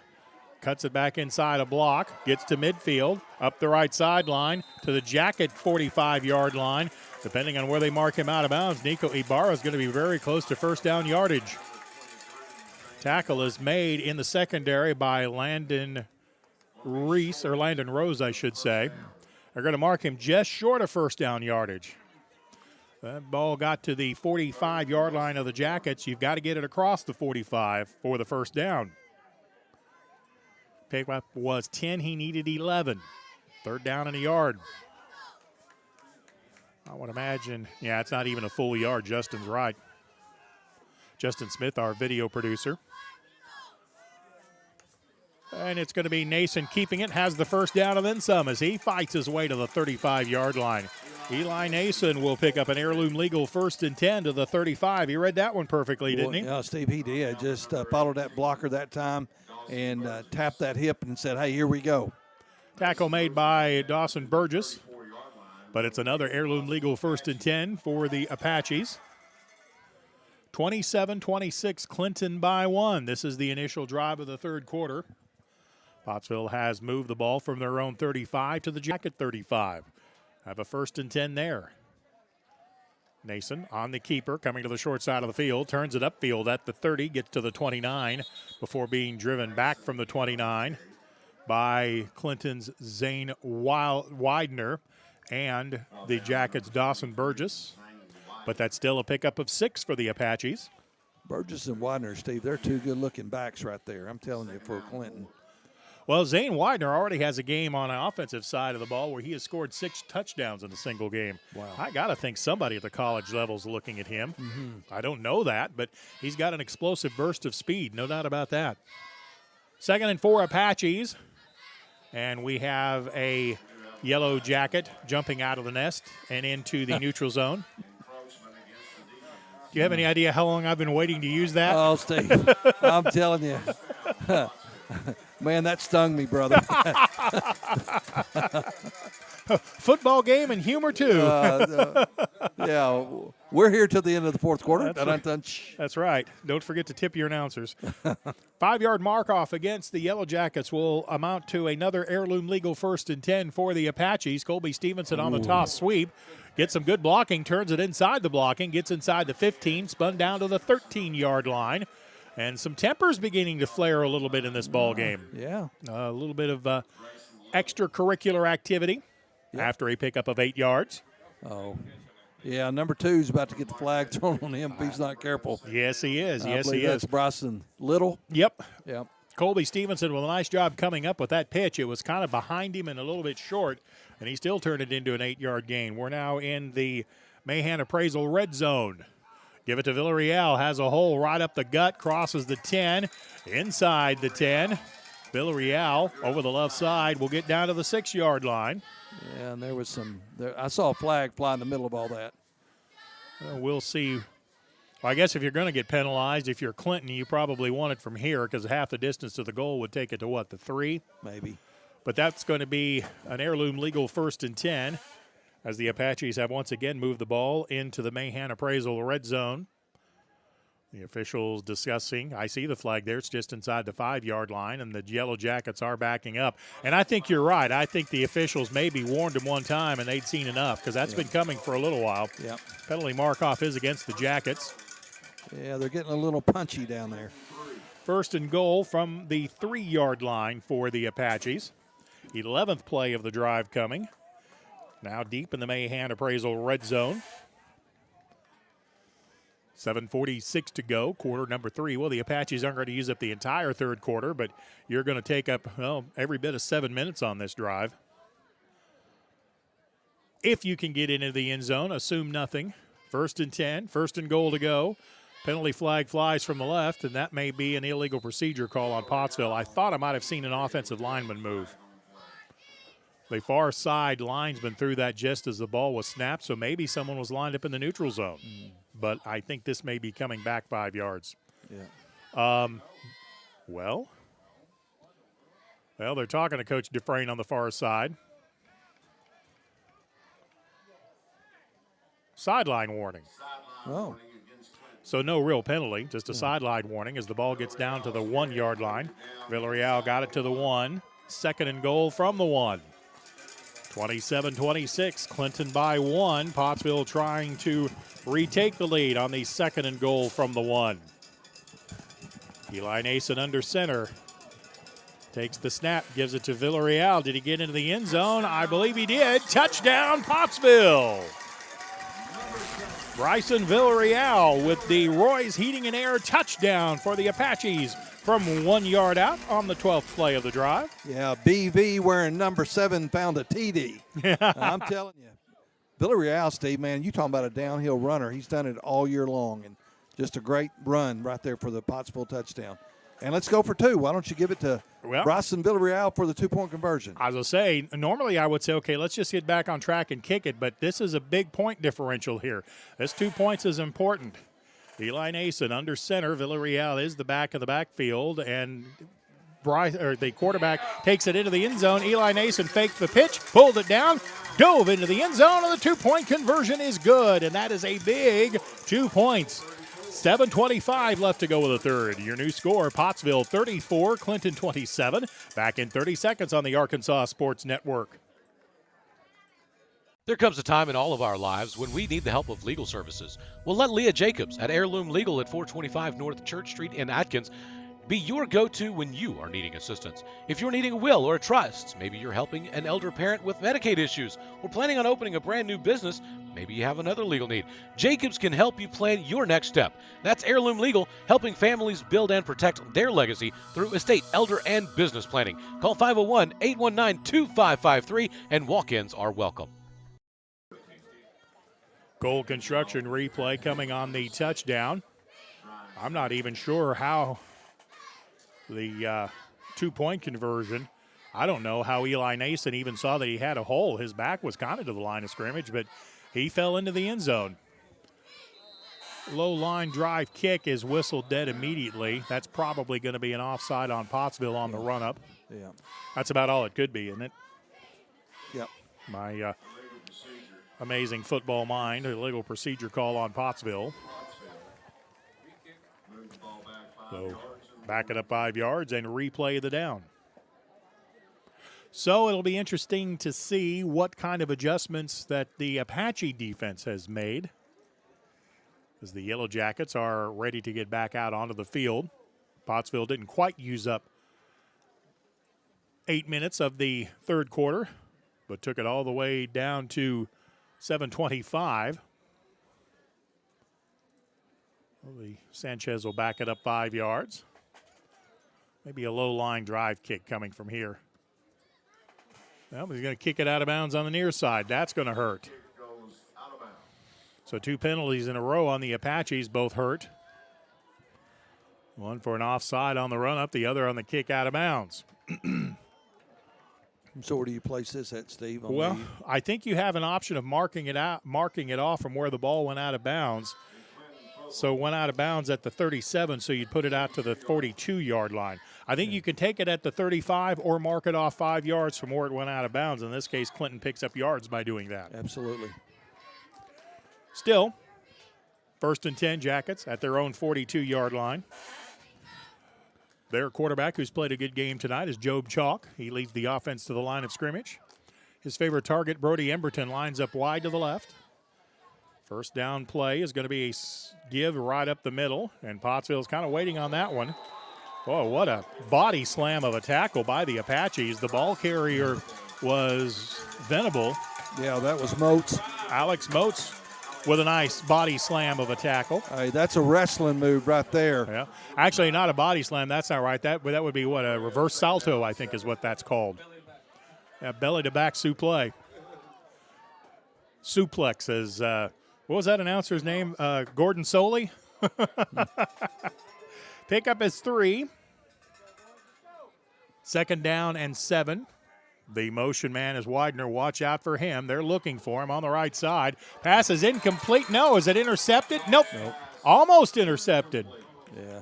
That ball came in just a little bit too low. Was that Bo A-Day out there? Well, no, I believe that was Sanchez. No, number that was 6. Brian Sanchez. Yeah. He did everything he could to come up with that interception, but I think maybe an Apache defender got a hand on it because that ball was kind of a dying quail as it went out there. Nonetheless, it'll bring up 3rd and long from the 45. Could this be our stop? Could be. 3rd down and about 7 from the 45. Quick go route on the right side, and it is going to be complete. And a push-off is not called. The offensive receiver got away by pushing the Apache defender, and I would think Coach Rust is going to give an official an earful on that one because the Clinton defender the Clinton offensive man, who I think was Landon Rose, I thought pretty obviously pushed off the Apache defender and then made the catch at the 27-yard line. Did I miss that? Did he not push off? Well, I think he had both of them out there pushing. Well, so they just let it go. Yeah. All right. So 1st down for the Yellow Jackets in Apache territory now. Counter give to the right side. Met at the 25-yard line. First carry tonight for Cameron Scott. Or was that Venable? That was Scott. It was Scott. And then he had A-Day on the tackle, Steve. Bo A-Day stopped it for a 3-yard pickup to the 25. 2nd down and 7. This is the down and distance that Pottsville has had trouble stopping Clinton. They've got them to 3rd down a couple of times, just haven't been able to come up big yet. Chalk is the quarterback under center. Toss sweep on the counter, coming to the near side. Inside the 25 to the 24-yard line. Widener, the ball carrier. Pottsville played that pretty well, holding it to a minimal gain, and it's going to bring up 3rd down and 6. We're going to mark it at the 24. Bo A-Day got up and run support in a hurry, didn't he? Yeah. And, Steve, where they're at here, this is 4-down territory for the Jackets. Sure. 3rd down and 6. Now, Clinton has had some success with a flanker screen coming out of the spread formation. Although when they've run that, they've put trips to one side, and that's not the case here. This is a shotgun formation. Chalk takes the snap. Yeah, it is going to be the flanker screen. It's going to be complete. And Pottsville makes the stop immediately on the play. Was that Eli Atkins that came up and made the stop? I believe it was Atkins out there. Kickup is nothing. It was Eli Atkins. Yeah. They mark it right at the 24-yard line. It's going to be 4th down. Boy, Eli played that well, didn't he? He did. He saw, well, what he did as well as anything, not only did he make a good tackle, he recognized it quickly. He diagnosed it coming in a big hurry. So, 4th down here for the Yellow Jackets at the Pottsville 24-yard line. 4th down and almost 6. Chalk takes the snap. He's under pressure, throws it over the middle. Oh, what a good throw and catch. Touchdown, Yellow Jackets. But Pottsville had that played very, very well, and Clinton just made a good play on it. Steve, they did. That was the old post pattern. Yep. That post complete to number 18, Dawson Burgess. Pottsville had pressure on the quarterback. They had a man dropping deep. The pass got over his hand and got to the hand of the defender just before the secondary guy could get there. That was about as well as you can defend it. You just got to credit the Jackets with a good play there. On 4th down. That's tough.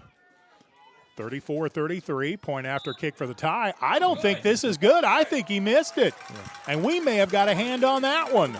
The point after attempt is no good, wide to the right. So with 4:22 to play in the 3rd quarter, Pottsville still leads at 34-33, back in 30 seconds. Wow. During the Great Depression, nothing came easy. But with just 5 cents, an old truck, and a load of hay, John Tyson and his family found a way to deliver quality chicken to other hardworking people. Today, Tyson continues to find new ways to help put a chicken in every pot.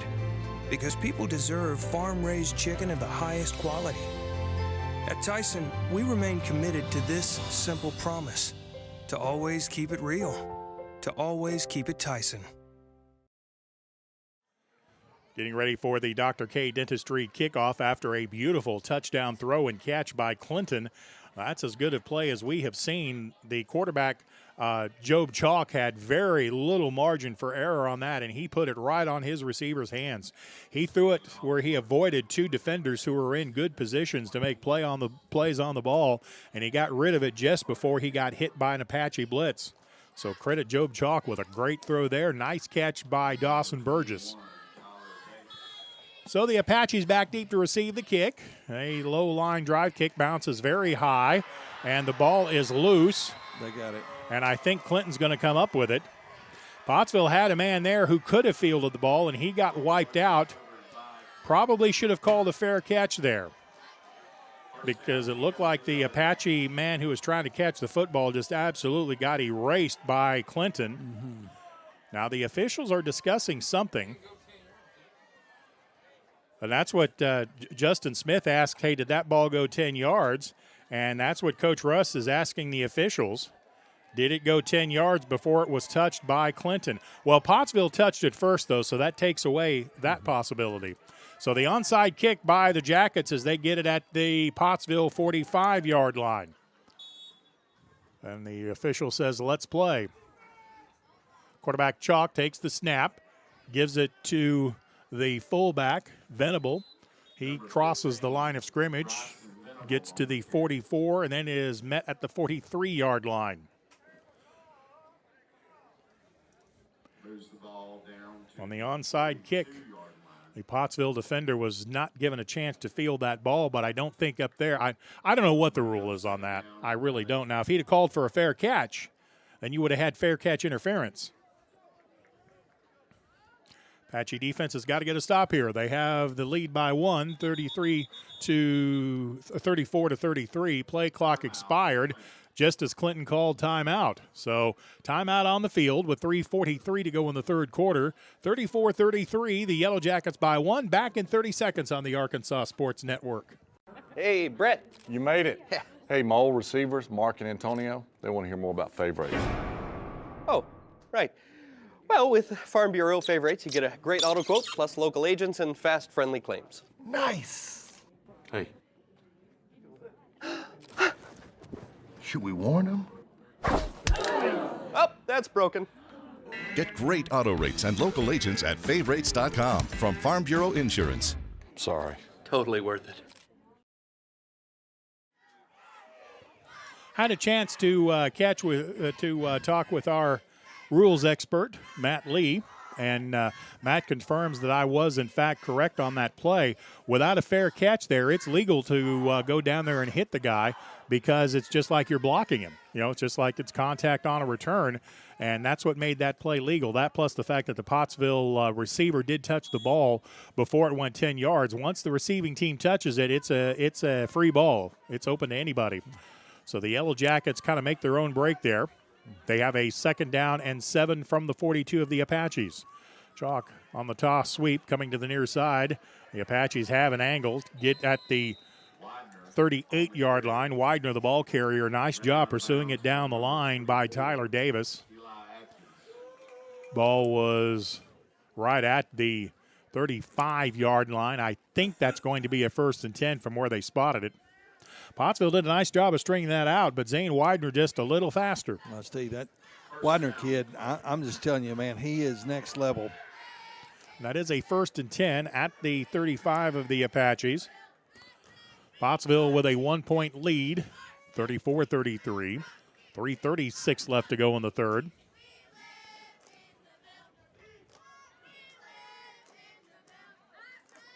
First and 10. The Yellow Jackets at the Apache 35. Chalk takes the snap, gives it to the fullback, and he is met right in the middle by Tripp Price. Ball carrier for the Jackets was Venable. Venable got across the line of scrimmage and no further. Tripp Price coming up in run support. Ball is going to be at the 34-yard line. We'll pick up a yard. 2nd down and 9 for the Jackets, coming up on 3 minutes to go in the third. Venable just went to the sideline. I'm wondering if he is hurt. There's a new fullback in the game. 2nd down and 9. Jackets have it at the Pottsville 34. Chalk takes the shotgun snap. Go route coming on the right side, and it is going to be caught, and it's going to be complete at the 5-yard line. Carter Gittinger making the stop, but regretfully with the speed of Widener, they didn't get there in time. That's the big thing where Clinton has been hurting Pottsville is on big chunk plays. That one picked up 30 yards for the 1st down. And that's just Chalk throwing it up there and letting his guy go make a play.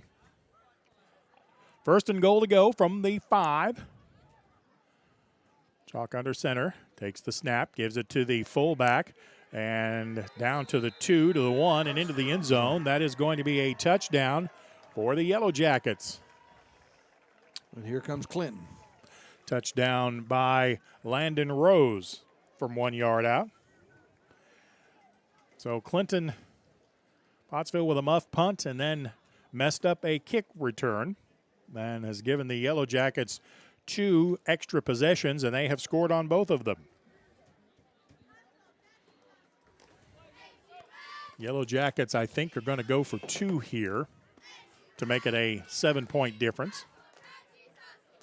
Wide out comes to the left side on the 2-point conversion attempt. And the quarterback, Chalk, pitches it. Pottsville got a hand on the pitch. They're going to tackle the man in the sideline, and the 2-point conversion is going to fail. Good job by the Apaches stretching that out. 2:25 left to go in the third quarter. The Yellow Jackets 39, Pottsville 34. Back in 30 seconds on the Arkansas Sports Network.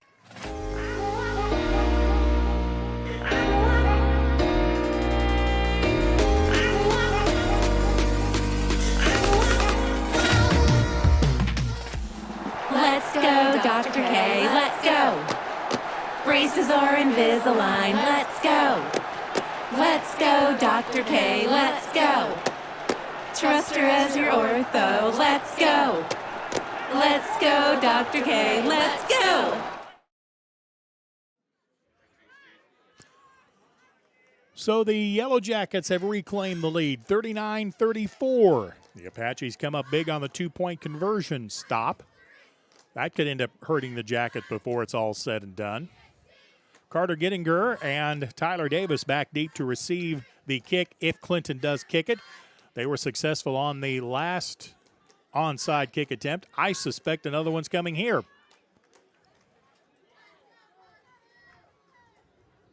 fact, I'm a little surprised the Apaches aren't a little closer to midfield. Now they're walking up. And they got the good hands folks out there too. Yep. Steven Martinez successful on the last onside kick. Let's see where he tries to put this one. Same place, same area. Pottsville almost missed that one. The short kick is going to be recovered by the Apaches. The recovery made by Caleb Turek, showing his sure hands there. Yep. So the Apaches will take over with very good field position again. They'll be at their own 48-yard line with 2:24 to go in the third. 5-point lead by the Yellow Jackets. I think both teams have decided the defenses are not going to have a lot of luck stopping the other offense, so you just well onside kick it. See if you can get it back to your own offense. Out of the flex. Villarreal, big yards across the 45, hits the left sideline at the 30, the 20, the 15, the 10. Touchdown, Pottsville! No flags. There are no flags on the play. It is a Mahan appraisal touchdown by the Apaches. Hey, did you just say something about the defense can't stop the offense? 52-yard run on a power give. A replay by Cole Construction. Watches Villarreal score. Now Pottsville's going to go for 2 again, I would think. I would think the math would dictate that. The Apaches lead at 40-39. A 1-point conversion doesn't do you a lot of good here. 2-point conversion will make it a 3-point game. Too many numbers. Villarreal in the backfield. Eli Nason, the quarterback. They gave it to Villarreal again, and he's going to power his way into the end zone. The 2-point conversion is good. 2:16 left to go in the third quarter. Pottsville has regained the lead, 42-39. We're back after this 30-second timeout on the Arkansas Sports Network. We see you. Your incredible potential and willpower set you apart. You're first to take that leap of faith. First to get to work. First to solve the problem. No burden should be carried alone. We'll be there. Every step, day, challenge. First is your destiny. We get it because first is who we are. Well, that was quite the touchdown drive by the Apaches. One play, 52 yards that took about 8 seconds. Just like that. Oh, my goodness. Boy, there was some good blocking on that play, too. You know, I never heard the thunder, but I saw the lightning. All right, so we'll see how the Pottsville Apache onside kick. Because I'm assuming nobody's going to kick it deep. Brian Sanchez on the run-up. And a high sky kick coming to the near side. It's dropped. It's loose at the 33, and I think Pottsville may have got on top of it. And once again, Clinton didn't call for a fair catch. Carter Gettinger hustling down the field, and he recovers it for the Apaches at the 32. This is the craziest thing I've ever seen. Hey, special teams are special. All right, so recovered kick. That wasn't necessarily an onside kick. That was a sky kick designed for no return, and Clinton just couldn't get it. This beats anything I've ever seen. Pottsville were recovered 1st and 10 at the Jacket 33, leading 42-39. It may take 60 points to win this game. Out of the flex bone. Eli Nason under center. He's going to keep it, toss it, and a penalty flag's going to come in on a face mask. Colby Stevenson is tackled in the backfield, but the initial hit by Clinton looked like it was either a horse collar or a face mask, and I think this may be a 15-yard variety of the face mask. The officials are huddled up at the penalty, which is right at the point where the tackle was made, but I'm pretty sure I saw Colby's head kind of jerk back. Yep, face mask is going to be the call. They're going to call it a 5-yard face mask. Oh, come on. I'm not sure how he arrived at that decision, but the 5-yard mark. I've got something else in my ear. We've got an audio problem, brother. Yeah. 1st down and 5 for the Apaches after the 5-yard mark off. And it is going to be tossed to the back. Nico Ibarra gets across the 30 to the 29 to the 28-yard line. They're going to give him forward progress to the 27. That's going to pick up 3. Well, I may be seeing it through Apache eyes, but I sure thought that should have been a 15-yard face mask. Ball is at the 27-yard line. 2nd down and 4. 1:30 to go in the quarter. Pottsville leads at 42-39. Eli Nason takes the 2nd down snap, keeps it himself. Tosses it to Ibarra, runs over a man at the 22, gets inside the 20 to the 16-yard line. Nico Ibarra running over Yellow Jackets to pick up the 1st down, brought to you by Heirloom Legal Services. And Pottsville once again has the ball in the Mahan Appraisal red zone. Nico Ibarra just running people over. We're going to mark it at the 17-yard line. Needed 5, got 10. So from out of the Mahan Appraisal red zone, they're going to give it to Villarreal. Gets inside the 12 to the 11-yard line. Villarreal, the ball carrier. He's going to pick up 5 yards to the 12. Tackle made by Bryson Little. 40 seconds left to go in the quarter. Well, before it's all said and done, Jim, it looks like Pottsville is going to end up having the ball for most of the third. Yeah. Dominating the third. Apaches lead at 42-39. 2nd down and 5. Motion man right to left. Counter give to Ibarra. Has a hole. Gets inside the 10. Fights his way down to the 6. And he's going to give him forward progress to the 5. And that is going to be another Pottsville Apache 1st down, brought to you by Heirloom Legal Services. It'll be 1st and goal to go from the 6. Wow. And I don't think the Apaches are going to snap the ball. No, they're going to let time run out here in the 3rd. So after 3 quarters of play, this has been a wild one. The Pottsville Apaches leading the Clinton Yellow Jackets 42-39. And we're back after this 1-minute timeout on the Arkansas Sports Network. The news says Gen Z is struggling.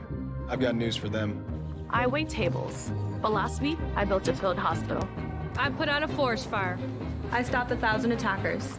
And a natural disaster. I've saved lives and led a team on patrol. I serve. Well, I go to school full-time. While I work full-time. The greater the challenge, the stronger we become. There comes a time in all of our lives when we need the help of legal services. Well, let Leah Jacobs at Heirloom Legal at 425 North Church Street in Atkins be your go-to when you are needing assistance. If you're needing a will or a trust, maybe you're helping an elder parent with Medicaid issues, or planning on opening a brand new business, maybe you have another legal need. Jacobs can help you plan your next step.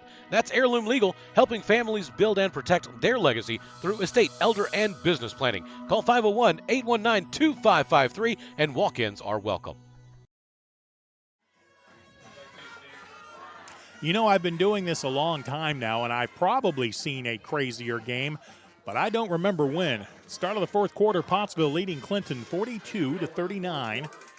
This game with all kinds of playoff implications, which we'll talk about after the first and goal to go play by the Apaches at the Clinton 6 in the Mahan Appraisal red zone.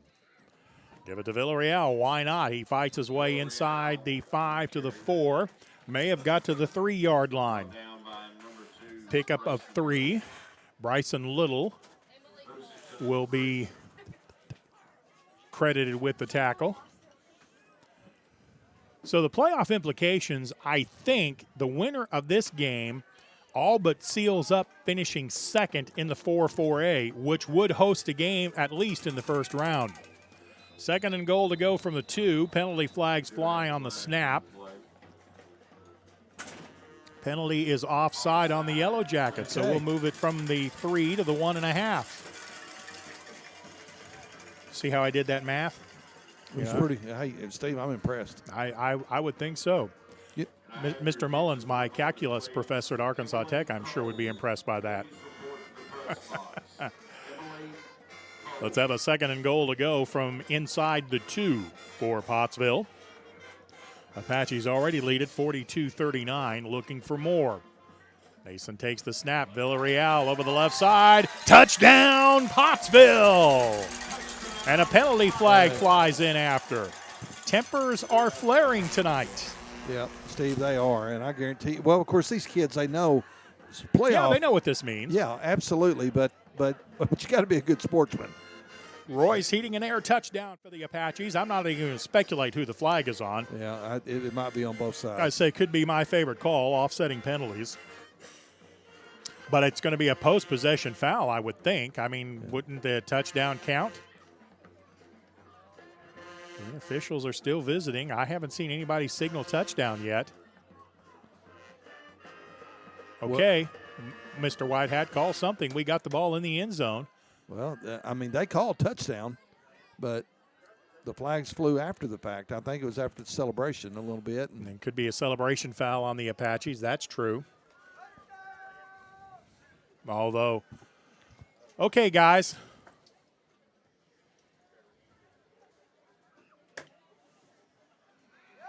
Okay, Eli Nason comes out and says it's a touchdown, and then he made a motion like it's a face mask penalty. So we will see. Here comes the man in the white hat. It is his opinion that matters, not mine. He's going to talk to Coach Rust, I guess. Okay, well, if that is the call, if it's a call on Clinton for a face mask, he's going to ask Coach Rust if they want to go for 2, I guess.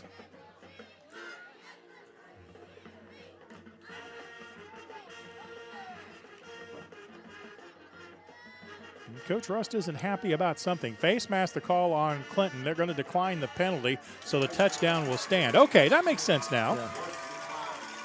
So the touchdown, that was Villarreal that went into the end zone, wasn't it? Yes. Now, do you go for 2? Do you kick it? I think you probably kick it here ahead 48-39, make it a 10-point, 2-possession game. That's where the two-point conversion stops by the Apaches defense are going to come up big, especially if Brian Sanchez can boot this through. Tyler Davis is the holder, and the kick is a low-line drive that's going to miss, but a penalty was called before the snap. I don't think the ball was ready for play because Coach Dufresne was over there talking to the official. Yeah. I think one official spotted the ball ready for play, and it wasn't ready, so Pottsville's going to catch a break here.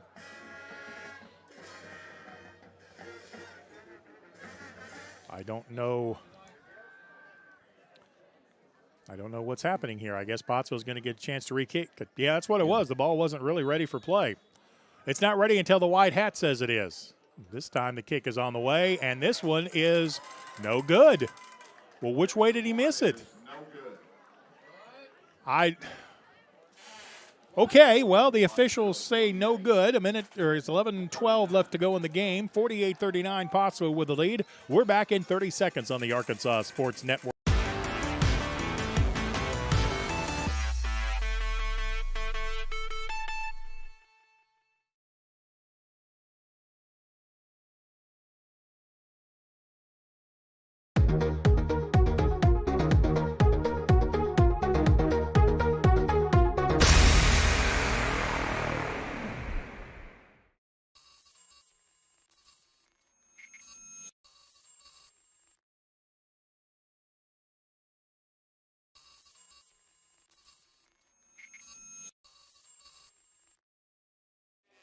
Okay, so some younger eyes than mine, specifically basketball coach Garrett Hill, tells me that the kick was wide to the left, and that was the correct call.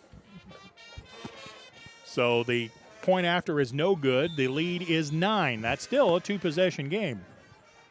So Pottsville will kick it off. The Dr. K Dentistry high short kick is going to be caught at the 35-yard line by the Jackets. The tackle made at the 40 on the return straight up the middle. Boy, there's people crashing to the ground all over the place. And I think Pottsville may get called for a personal foul on this one. Yeah, we are. I think that was, I want to say Josh Foltz, number 6, who got blocked to the ground. I think now, was it 6 or 2? It's 2. It's Bryson Little that got blocked to the ground. Now, both players were engaged, so I'm not sure, but I think the call's probably going to be on Pottsville. Although, I'm not sure. It's going to be a personal foul on somebody. Yeah, it's on Pottsville. That's probably the correct call.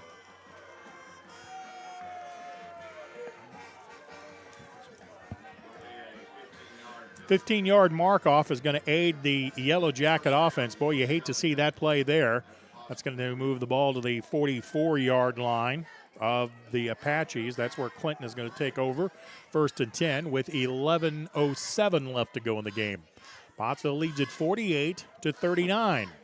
A defensive stop by the Apaches would be big here, would it not? Steve, it would be. Our defensive man, we got a bow up here. Get the ball back. Wide to the left side of the formation is Brody Emberton. Quarterback Chalk under center. They're going to throw it to Emberton on the left. He's going to cut it inside at the 40-yard line. Makes a man miss there.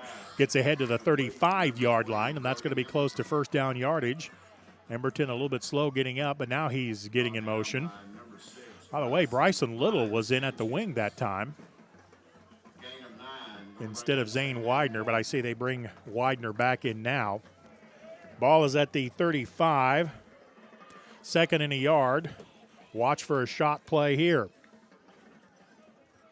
10:34 left to go. Pottsville with a lead of 48-39. Chalk under center. Gives it straight ahead. Not much there. It's going to be good enough for a 1st and 10 as the ball carrier, Venable, Bryson Venable, picks up a 1st and 10 to the 33-yard line. 1st down and 10. Clinton not in a big hurry, and that's fine with me. Let them run as much time as they wish. We'll be under 10 minutes to go in the game. Jim, see if you can speed that clock up. Well, Steve, I'm trying to, but, I'm a Baptist preacher. That don't work too good. 1st and 10. Yeah, you've never heard that before, have you? No. Back to pass. Here's your shot play over the middle, and it's going to be incomplete at the 15-yard line. It actually hit Landon Rose in his hands, but it led him a little too much, and as he went crashing to the turf, the ball came knocked loose. Now we have an injured player down, and we hate to see this. Yeah. A Clinton Yellow Jacket is down at the 22-yard line. I don't know if he's cramping. cramping. He's holding his knee. Well, no, they're going to go out there and work on him like it's a cramp, so we're happy to see that. We're glad it's nothing serious. I would imagine the Clinton fans are watching the Clinton stream, but just in case we have Clinton fans joining us, we'll get you the number as quickly as we can. It does not appear to be serious. It does appear to be a cramp. That's one of those things where, as I say about having the wind knocked out of you, you don't think you're going to die, but it does feel like you're not going to die, but it does feel like it. Yeah, absolutely. All right. that is number 70, Joey Hicks, who is up and coming to the field. Give that man some pickle juice. Salt tablet. Salt tablets. Chocolate milk. What was that who was that pitcher that had such a good year for the Razorbacks a couple of years ago? Oh, beet juice. Yeah. Some beet juice. Yeah. That's how he avoided cramps and headaches and sore arms. Yeah, cops. That was his cure for everything. All right, so I would expect Joey Hicks will be back in as soon as he can get the leg cramp worked out, and they were working on that on the far sideline, so we are very happy he is not hurt badly. 48-39, Pottsville with the lead. Jackets have a 2nd and 10 from the 34. Back to pass is Chalk. They're going to do a go route. It's going to be open, but did he get it in bounds? They're going to say he got a foot down. The official was right on top of the play. That was just another good throw and catch to the 14-yard line. Once again, the Apache defender took one step toward the quarterback on the pump fake, and the wide receiver, Landon Rose, went running by him. So the ball is going to be at the 12-yard line, I think. Yeah. First down from the 12. Quarterback is Chalk. He's in the gun formation. Flanker screen to the near side, and it is met immediately. That time it was played perfectly by the Apache defense. Tackle made by Landon Rose made the catch. Tackle was made by the Apaches, Eli Atkins, and Eli played that perfectly. Picked up a yard. Ball is at the 11. 9:30 to go in the ball game. Actually, it's at the 12, so it's going to be 2nd and 9. By the way, where's Zane Widener? I haven't seen him in about 4 plays. Now he's lined up on the near side. He's going to draw over the top coverage. Single coverage on the left. No, there's a safety over the top there, too. So the opening's going to be in the middle, but the ball is knocked away in the end zone by the Apaches. And I believe that was Brian Sanchez that got a big paw on that ball coming through the middle. I believe it was. number 6.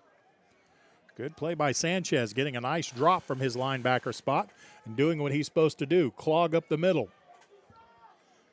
3rd down and 9. Scoreboard says 2nd. I actually think the scoreboard is right. I think it's 2nd and 9. On the marker, they say 3rd. Is it 3rd? Justin says it is 3rd. So we'll go with that. 3rd and 9. Empty backfield. Chalk back to pass. Ball is knocked away. Almost intercepted by the Apaches. Jackson Furr almost sealed away a victory with that one. Pass is incomplete. It's going to bring up 4th down. Well, that was a play that Jackson didn't really have any time to react on. They're going to kick, Steve. Yeah, I'm mildly surprised at this. Yeah, I wouldn't expect them to kick, but they're going to line up to kick. Yeah. I tell you what, if I was Pottsville, I'd let them kick it. Steven Martinez, well, they've got to have two. And the field goal here would make it a touchdown game.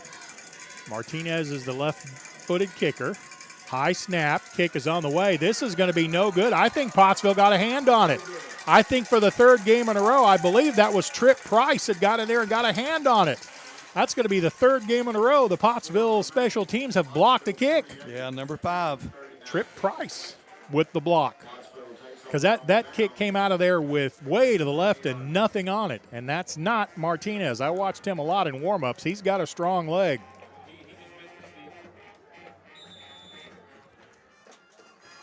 From the 20-yard line, Pottsville will take over.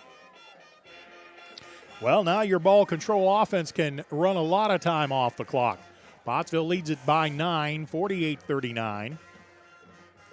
Eli Nason under center. Clinton has 10 men at the line. Handoff is to Villarreal. He's still going forward. Crosses the 25 by a little bit. They're actually going to call him down at the 25. But that's going to be a pickup of 5 before Zane Widener can make the stop. At the 25-yard line, 2nd down and 5. Jackets were a man short on the snap on that play. Pottsville took advantage, picking up 5, almost 6. And they're going to let probably most of the 20 seconds of the play clock run off. 8:30 left to go in the game. 48-39, Pottsville with the lead. Eli Nason under center. Toss it to Nico Ibarra. Is going to turn the corner with blocking. Gets across the 30 to the 35. Boy, his head looked like it got twisted when he got tackled. I don't see any penalty flags, but nonetheless, that's going to be a heirloom legal 1st and 10 by the Apaches. Yeah, Steve, it looked like his head got turned pretty quick, and then if your head gets turned that quick, somebody's got your face mask. So needed 5, got 10 across the 35-yard line. We'll be under 8 minutes to go in the game on this snap. 48-39, Pottsville with the lead. Jackson Furr lines up wide to the left. Give it to Villarreal. Clinton trying to tackle the football. Villarreal battling as he crosses the 40 to the 42 to the 43-yard line. Boy, that was quite a battle for the football between Villarreal and Alec Huey. And while battling, Villarreal picks up 8 yards. Yeah, Steve, I'm going to tell you, that's what happens. If you try to tackle the football and that running back's got it, he's going to keep moving those legs. You need to tackle the running back, not the football. But Villarreal picked up another 7. Ball is at the 43-yard line of the Apaches. Play clock down to 17. We'll be under 7 minutes to go when this play is done. Slot to the left. Furr is lined out as the wide out. Villarreal bounces it outside, crosses the 45, gets to the 48 to the 49-yard line, and that's going to be another Apache first down brought to you by Heirloom Legal. Well, Villarreal's got to be up over 100 yards, doesn't he? No, Steve, he has. I didn't get to see the first quarter, but what I've watched from late in the second quarter, he's got to be close. This is where the grinded-out style of offense can salt away a victory for you. Pottsville has a 2-possession lead. They have the ball, and they are just grinding. Mm-hmm. Ball is at midfield. The nose of the football touching the 50, right at the C in Apaches. 6:40 to go in the game. The Apaches lead it by 9. Villarreal straight ahead. They still can't stop him as he brings it up the gut to the 46-yard line. Well, Steve, my old football coach used to say, we're going to line up, we're going to run the tailback over the left side through the 5-hole, and we're going to run it till you stop us. And that's what they're doing here. I mean, they're just taking the fullback, and they're running him right up the middle, and they just can't stop him.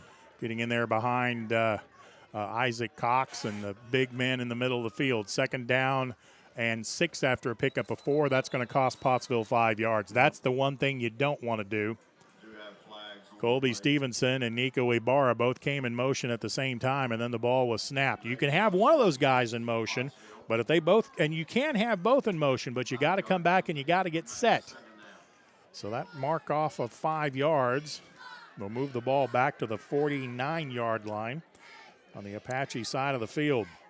Clock will stop on the penalty with 6:05 to play. Now the official says let's wind it.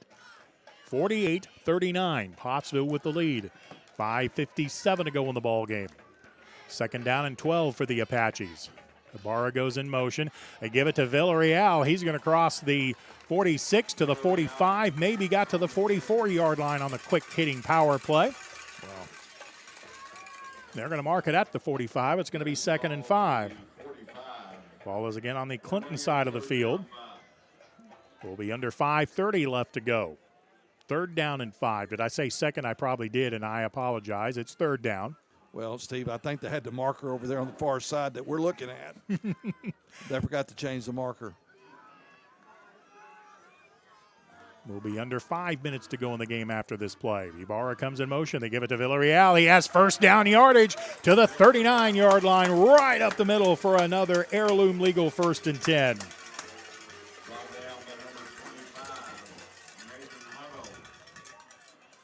Now the Apache offensive line, Blake Chenoweth in there throwing good blocks. The Pottsville Apache offensive line has taken control of this football game. Can they be the player of the game? I mean, can we name all the big guys up front? Well, what do you know? Can we call the whole offensive line the player of the game? Yeah. Probably not. We'll be naming the player of the game, brought to you by McNeely Plumbing here before it's all said and done. 1st and 10, Pottsville. Villarreal starts it inside, bounces it half step to the left, gets across the 35 to the 34-yard line.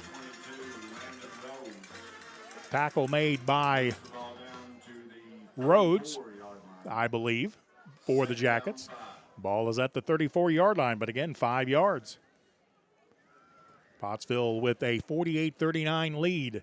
4:20 and counting left to go. We'll be under 4 minutes when this ball is snapped.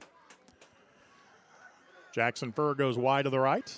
McNeely on the right side of the line in one of the wingback spots. Ibarra the other. He comes in motion, takes the counter give, makes a man miss at the 30, gets inside the 25, keeps the legs turning down to the 23, and Nico Ibarra will pick up another heirloom legal 1st and 10 for the Apaches.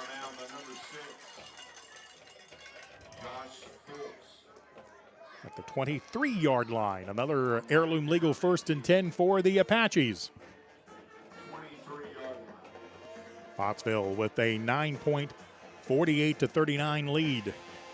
Yellow Jackets making substitutions on the defensive side of the ball. I will bet you the Jacket defense is gassed. Pottsville has had a couple of really long drives. I'm sorry, Justin, what? First and 10, Pottsville from the 23-yard line. Villarreal straight ahead on the trap play. Gets inside the 20 to the 17 to the 16. Again, more good work. Zane Widener makes the stop, but good work on the inside by the Apache defense. Cameron Teeter threw a good block on the inside that time to move the line of scrimmage to the 17. And once again, the Apaches in no hurry. 3:09 to play in the game. Pottsville 48, Yellow Jackets 39. 2nd and 5. And they're going to give it to Villarreal. He's going to get ahead to the 16 and then double teamed by 2 Clinton defenders. I'm a little surprised Clinton's not using some timeouts here. Little the first man there to make the stop. No gain of maybe a yard on the play. No gain at all at the 17. 3rd down and 5 for Pottsville. We're going to be under 2:30 left to go. Stevie was talking about the center. That's Jarly Garon. That's our center, and he's doing a great job there at center tonight. From the 17-yard line, they're going to give it to Villarreal. Runs right in behind Jarly Garon. Gets down to the 11-yard line. I think that will be a 1st and 10, but a flag came in late. That might have been a face mask tackle. I'm not sure. Well, Steve, you also had a kick to the head. Now the officials are going to huddle up on this one. Clock is stopped with 2:16 remaining in the ball game. 48-39, Pottsville with the lead. I think this is going to be against Clinton. That may have been a late hit. Yeah. There was a kick to Bryson Villarreal. He actually got kicked in the head. Yep, unsportsmanlike conduct. That's going to be the kick to the head. It's a post-possession foul, so that's going to be an heirloom legal 1st and 10. The mark-off will be half the distance to the goal, to the 6. And once again, the Apaches are in the Mayhand Appraisal red zone. Put this one into the end zone, and this ball game will be over. Yeah, 2 minutes and 13 seconds left.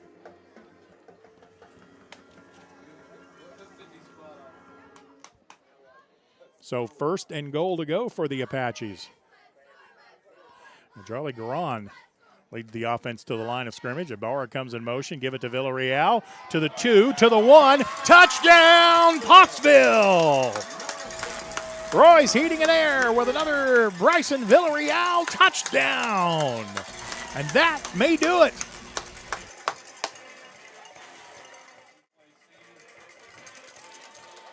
And watch the Apache touchdown thanks to Cole Construction in the replay.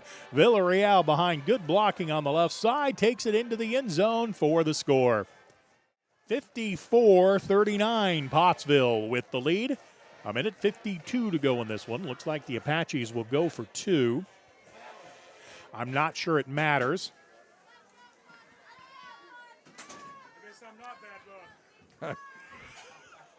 Pottsville going for 2. It's going to be Nason rolling to the left, squares up, throws it. Pass is complete to Villarreal, dives for the end zone. He got there. The 2-point conversion is good. Eli Nason to Bryson Villarreal for 2. And your new score with 1:52 left to go in the game. Pottsville 56, Clinton 39. Back in 30 seconds on the Arkansas Sports Network. During the Great Depression, nothing came easy. But with just 5 cents, an old truck, and a load of hay, John Tyson and his family found a way to deliver quality chicken to other hardworking people. Today, Tyson continues to find new ways to help put a chicken in every pot.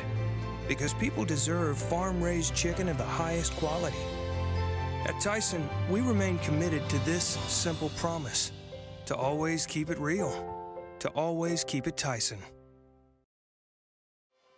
And he was honorable mention that night. Welcome back to John Needham Stadium. The Pottsville Apaches leading the Yellow Jackets 56-39 with 1:52 left to go in the ball game.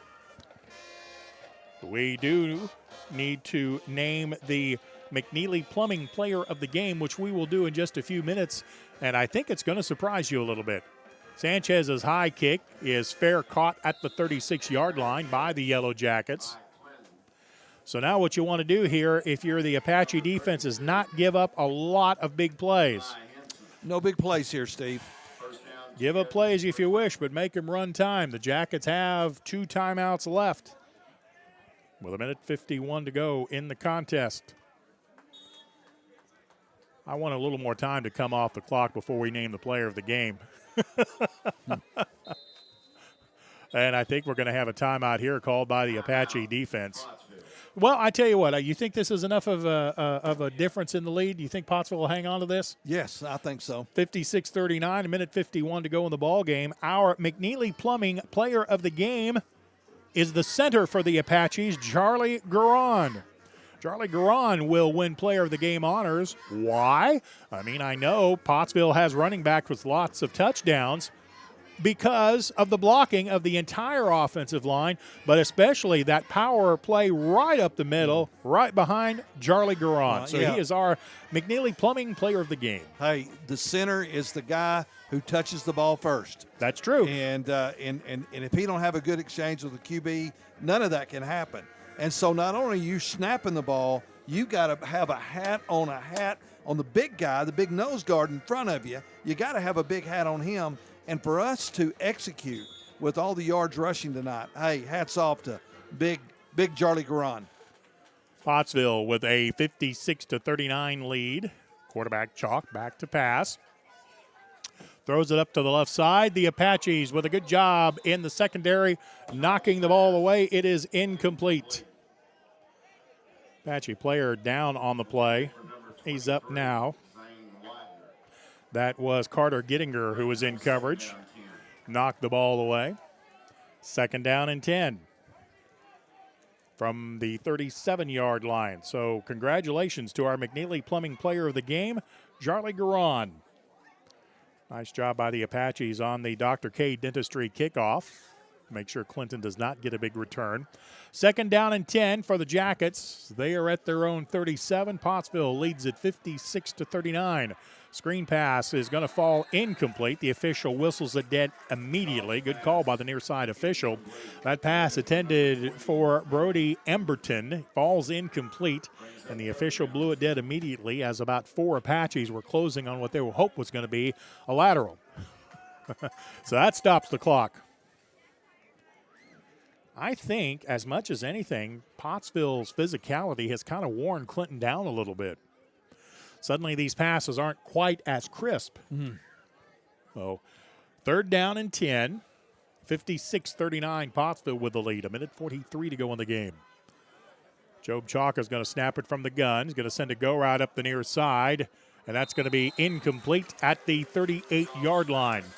Just out of the reach of the intended receiver, Bryson Venable, who was coming on the wheel route, and it'll bring up 4th down. Yeah, 4th and 10. Pottsville 56, Clinton 39. 1:39 to go. If I'd have told you before this game it was going to take 56 points to win it, would you have thought Pottsville was going to have those? I'm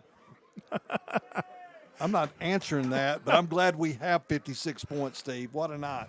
4th and 10. Chalk under center. Clinton needs a 1st down here.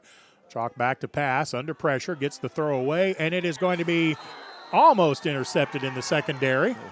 Boy, that was close. Oh, man. A little bit of a cheap shot by Clinton's Brody Emberton. It was. After the play, Emberton knocked down Pottsville's number 21, Tyler Davis. And Pottsville will take over the ball on downs, and all Tyler needs to do is point at the scoreboard and say, hey, buddy, read that. Yeah. Yeah. And it wasn't exactly a devastating hit. Well, it wasn't, but it was just a fact, it's frustration, and it was I put it this way, in college, in pro ball, he would have been fined. That's true. Yeah, he would have been fined. From the 37-yard line, the Apaches take over on downs. And a couple of kneel downs here. Clinton can stop the clock twice. What do you say? That is your favorite formation? Yep. Victory. We'll see if Clinton wants to. They probably don't. This game is, for all intents and purposes, over. Minute 25 and counting. Yeah. Pottsville leading at 56-39. The Apaches are going to win game number 3 in a row. Pottsville had to come from behind to win this one. Yeah. 3 come from behind wins in a row. Pottsville, I think, will, with a victory next week, would guarantee second place. Dover will be our opponent, coming to John Needham Stadium. This will raise some eyebrows on the statewide sports shows. Yeah, it's going to be the final, Steve. 56-39 as clock continues to run. Yellow Jackets are not interested in stopping it. And again, out of the victory formation, Eli Nason takes a knee. Boy, this was quite a battle. This is as good a high school football game as I have ever seen as we went back and forth for 3.5 quarters, and the Apaches finally took over and will win this game as the Apaches do not have to snap it again. Your final score from John Needham Stadium, the Apaches 56, the Yellow Jackets 39. We'll come back and wrap it up after this 1-minute timeout on the Arkansas Sports Network.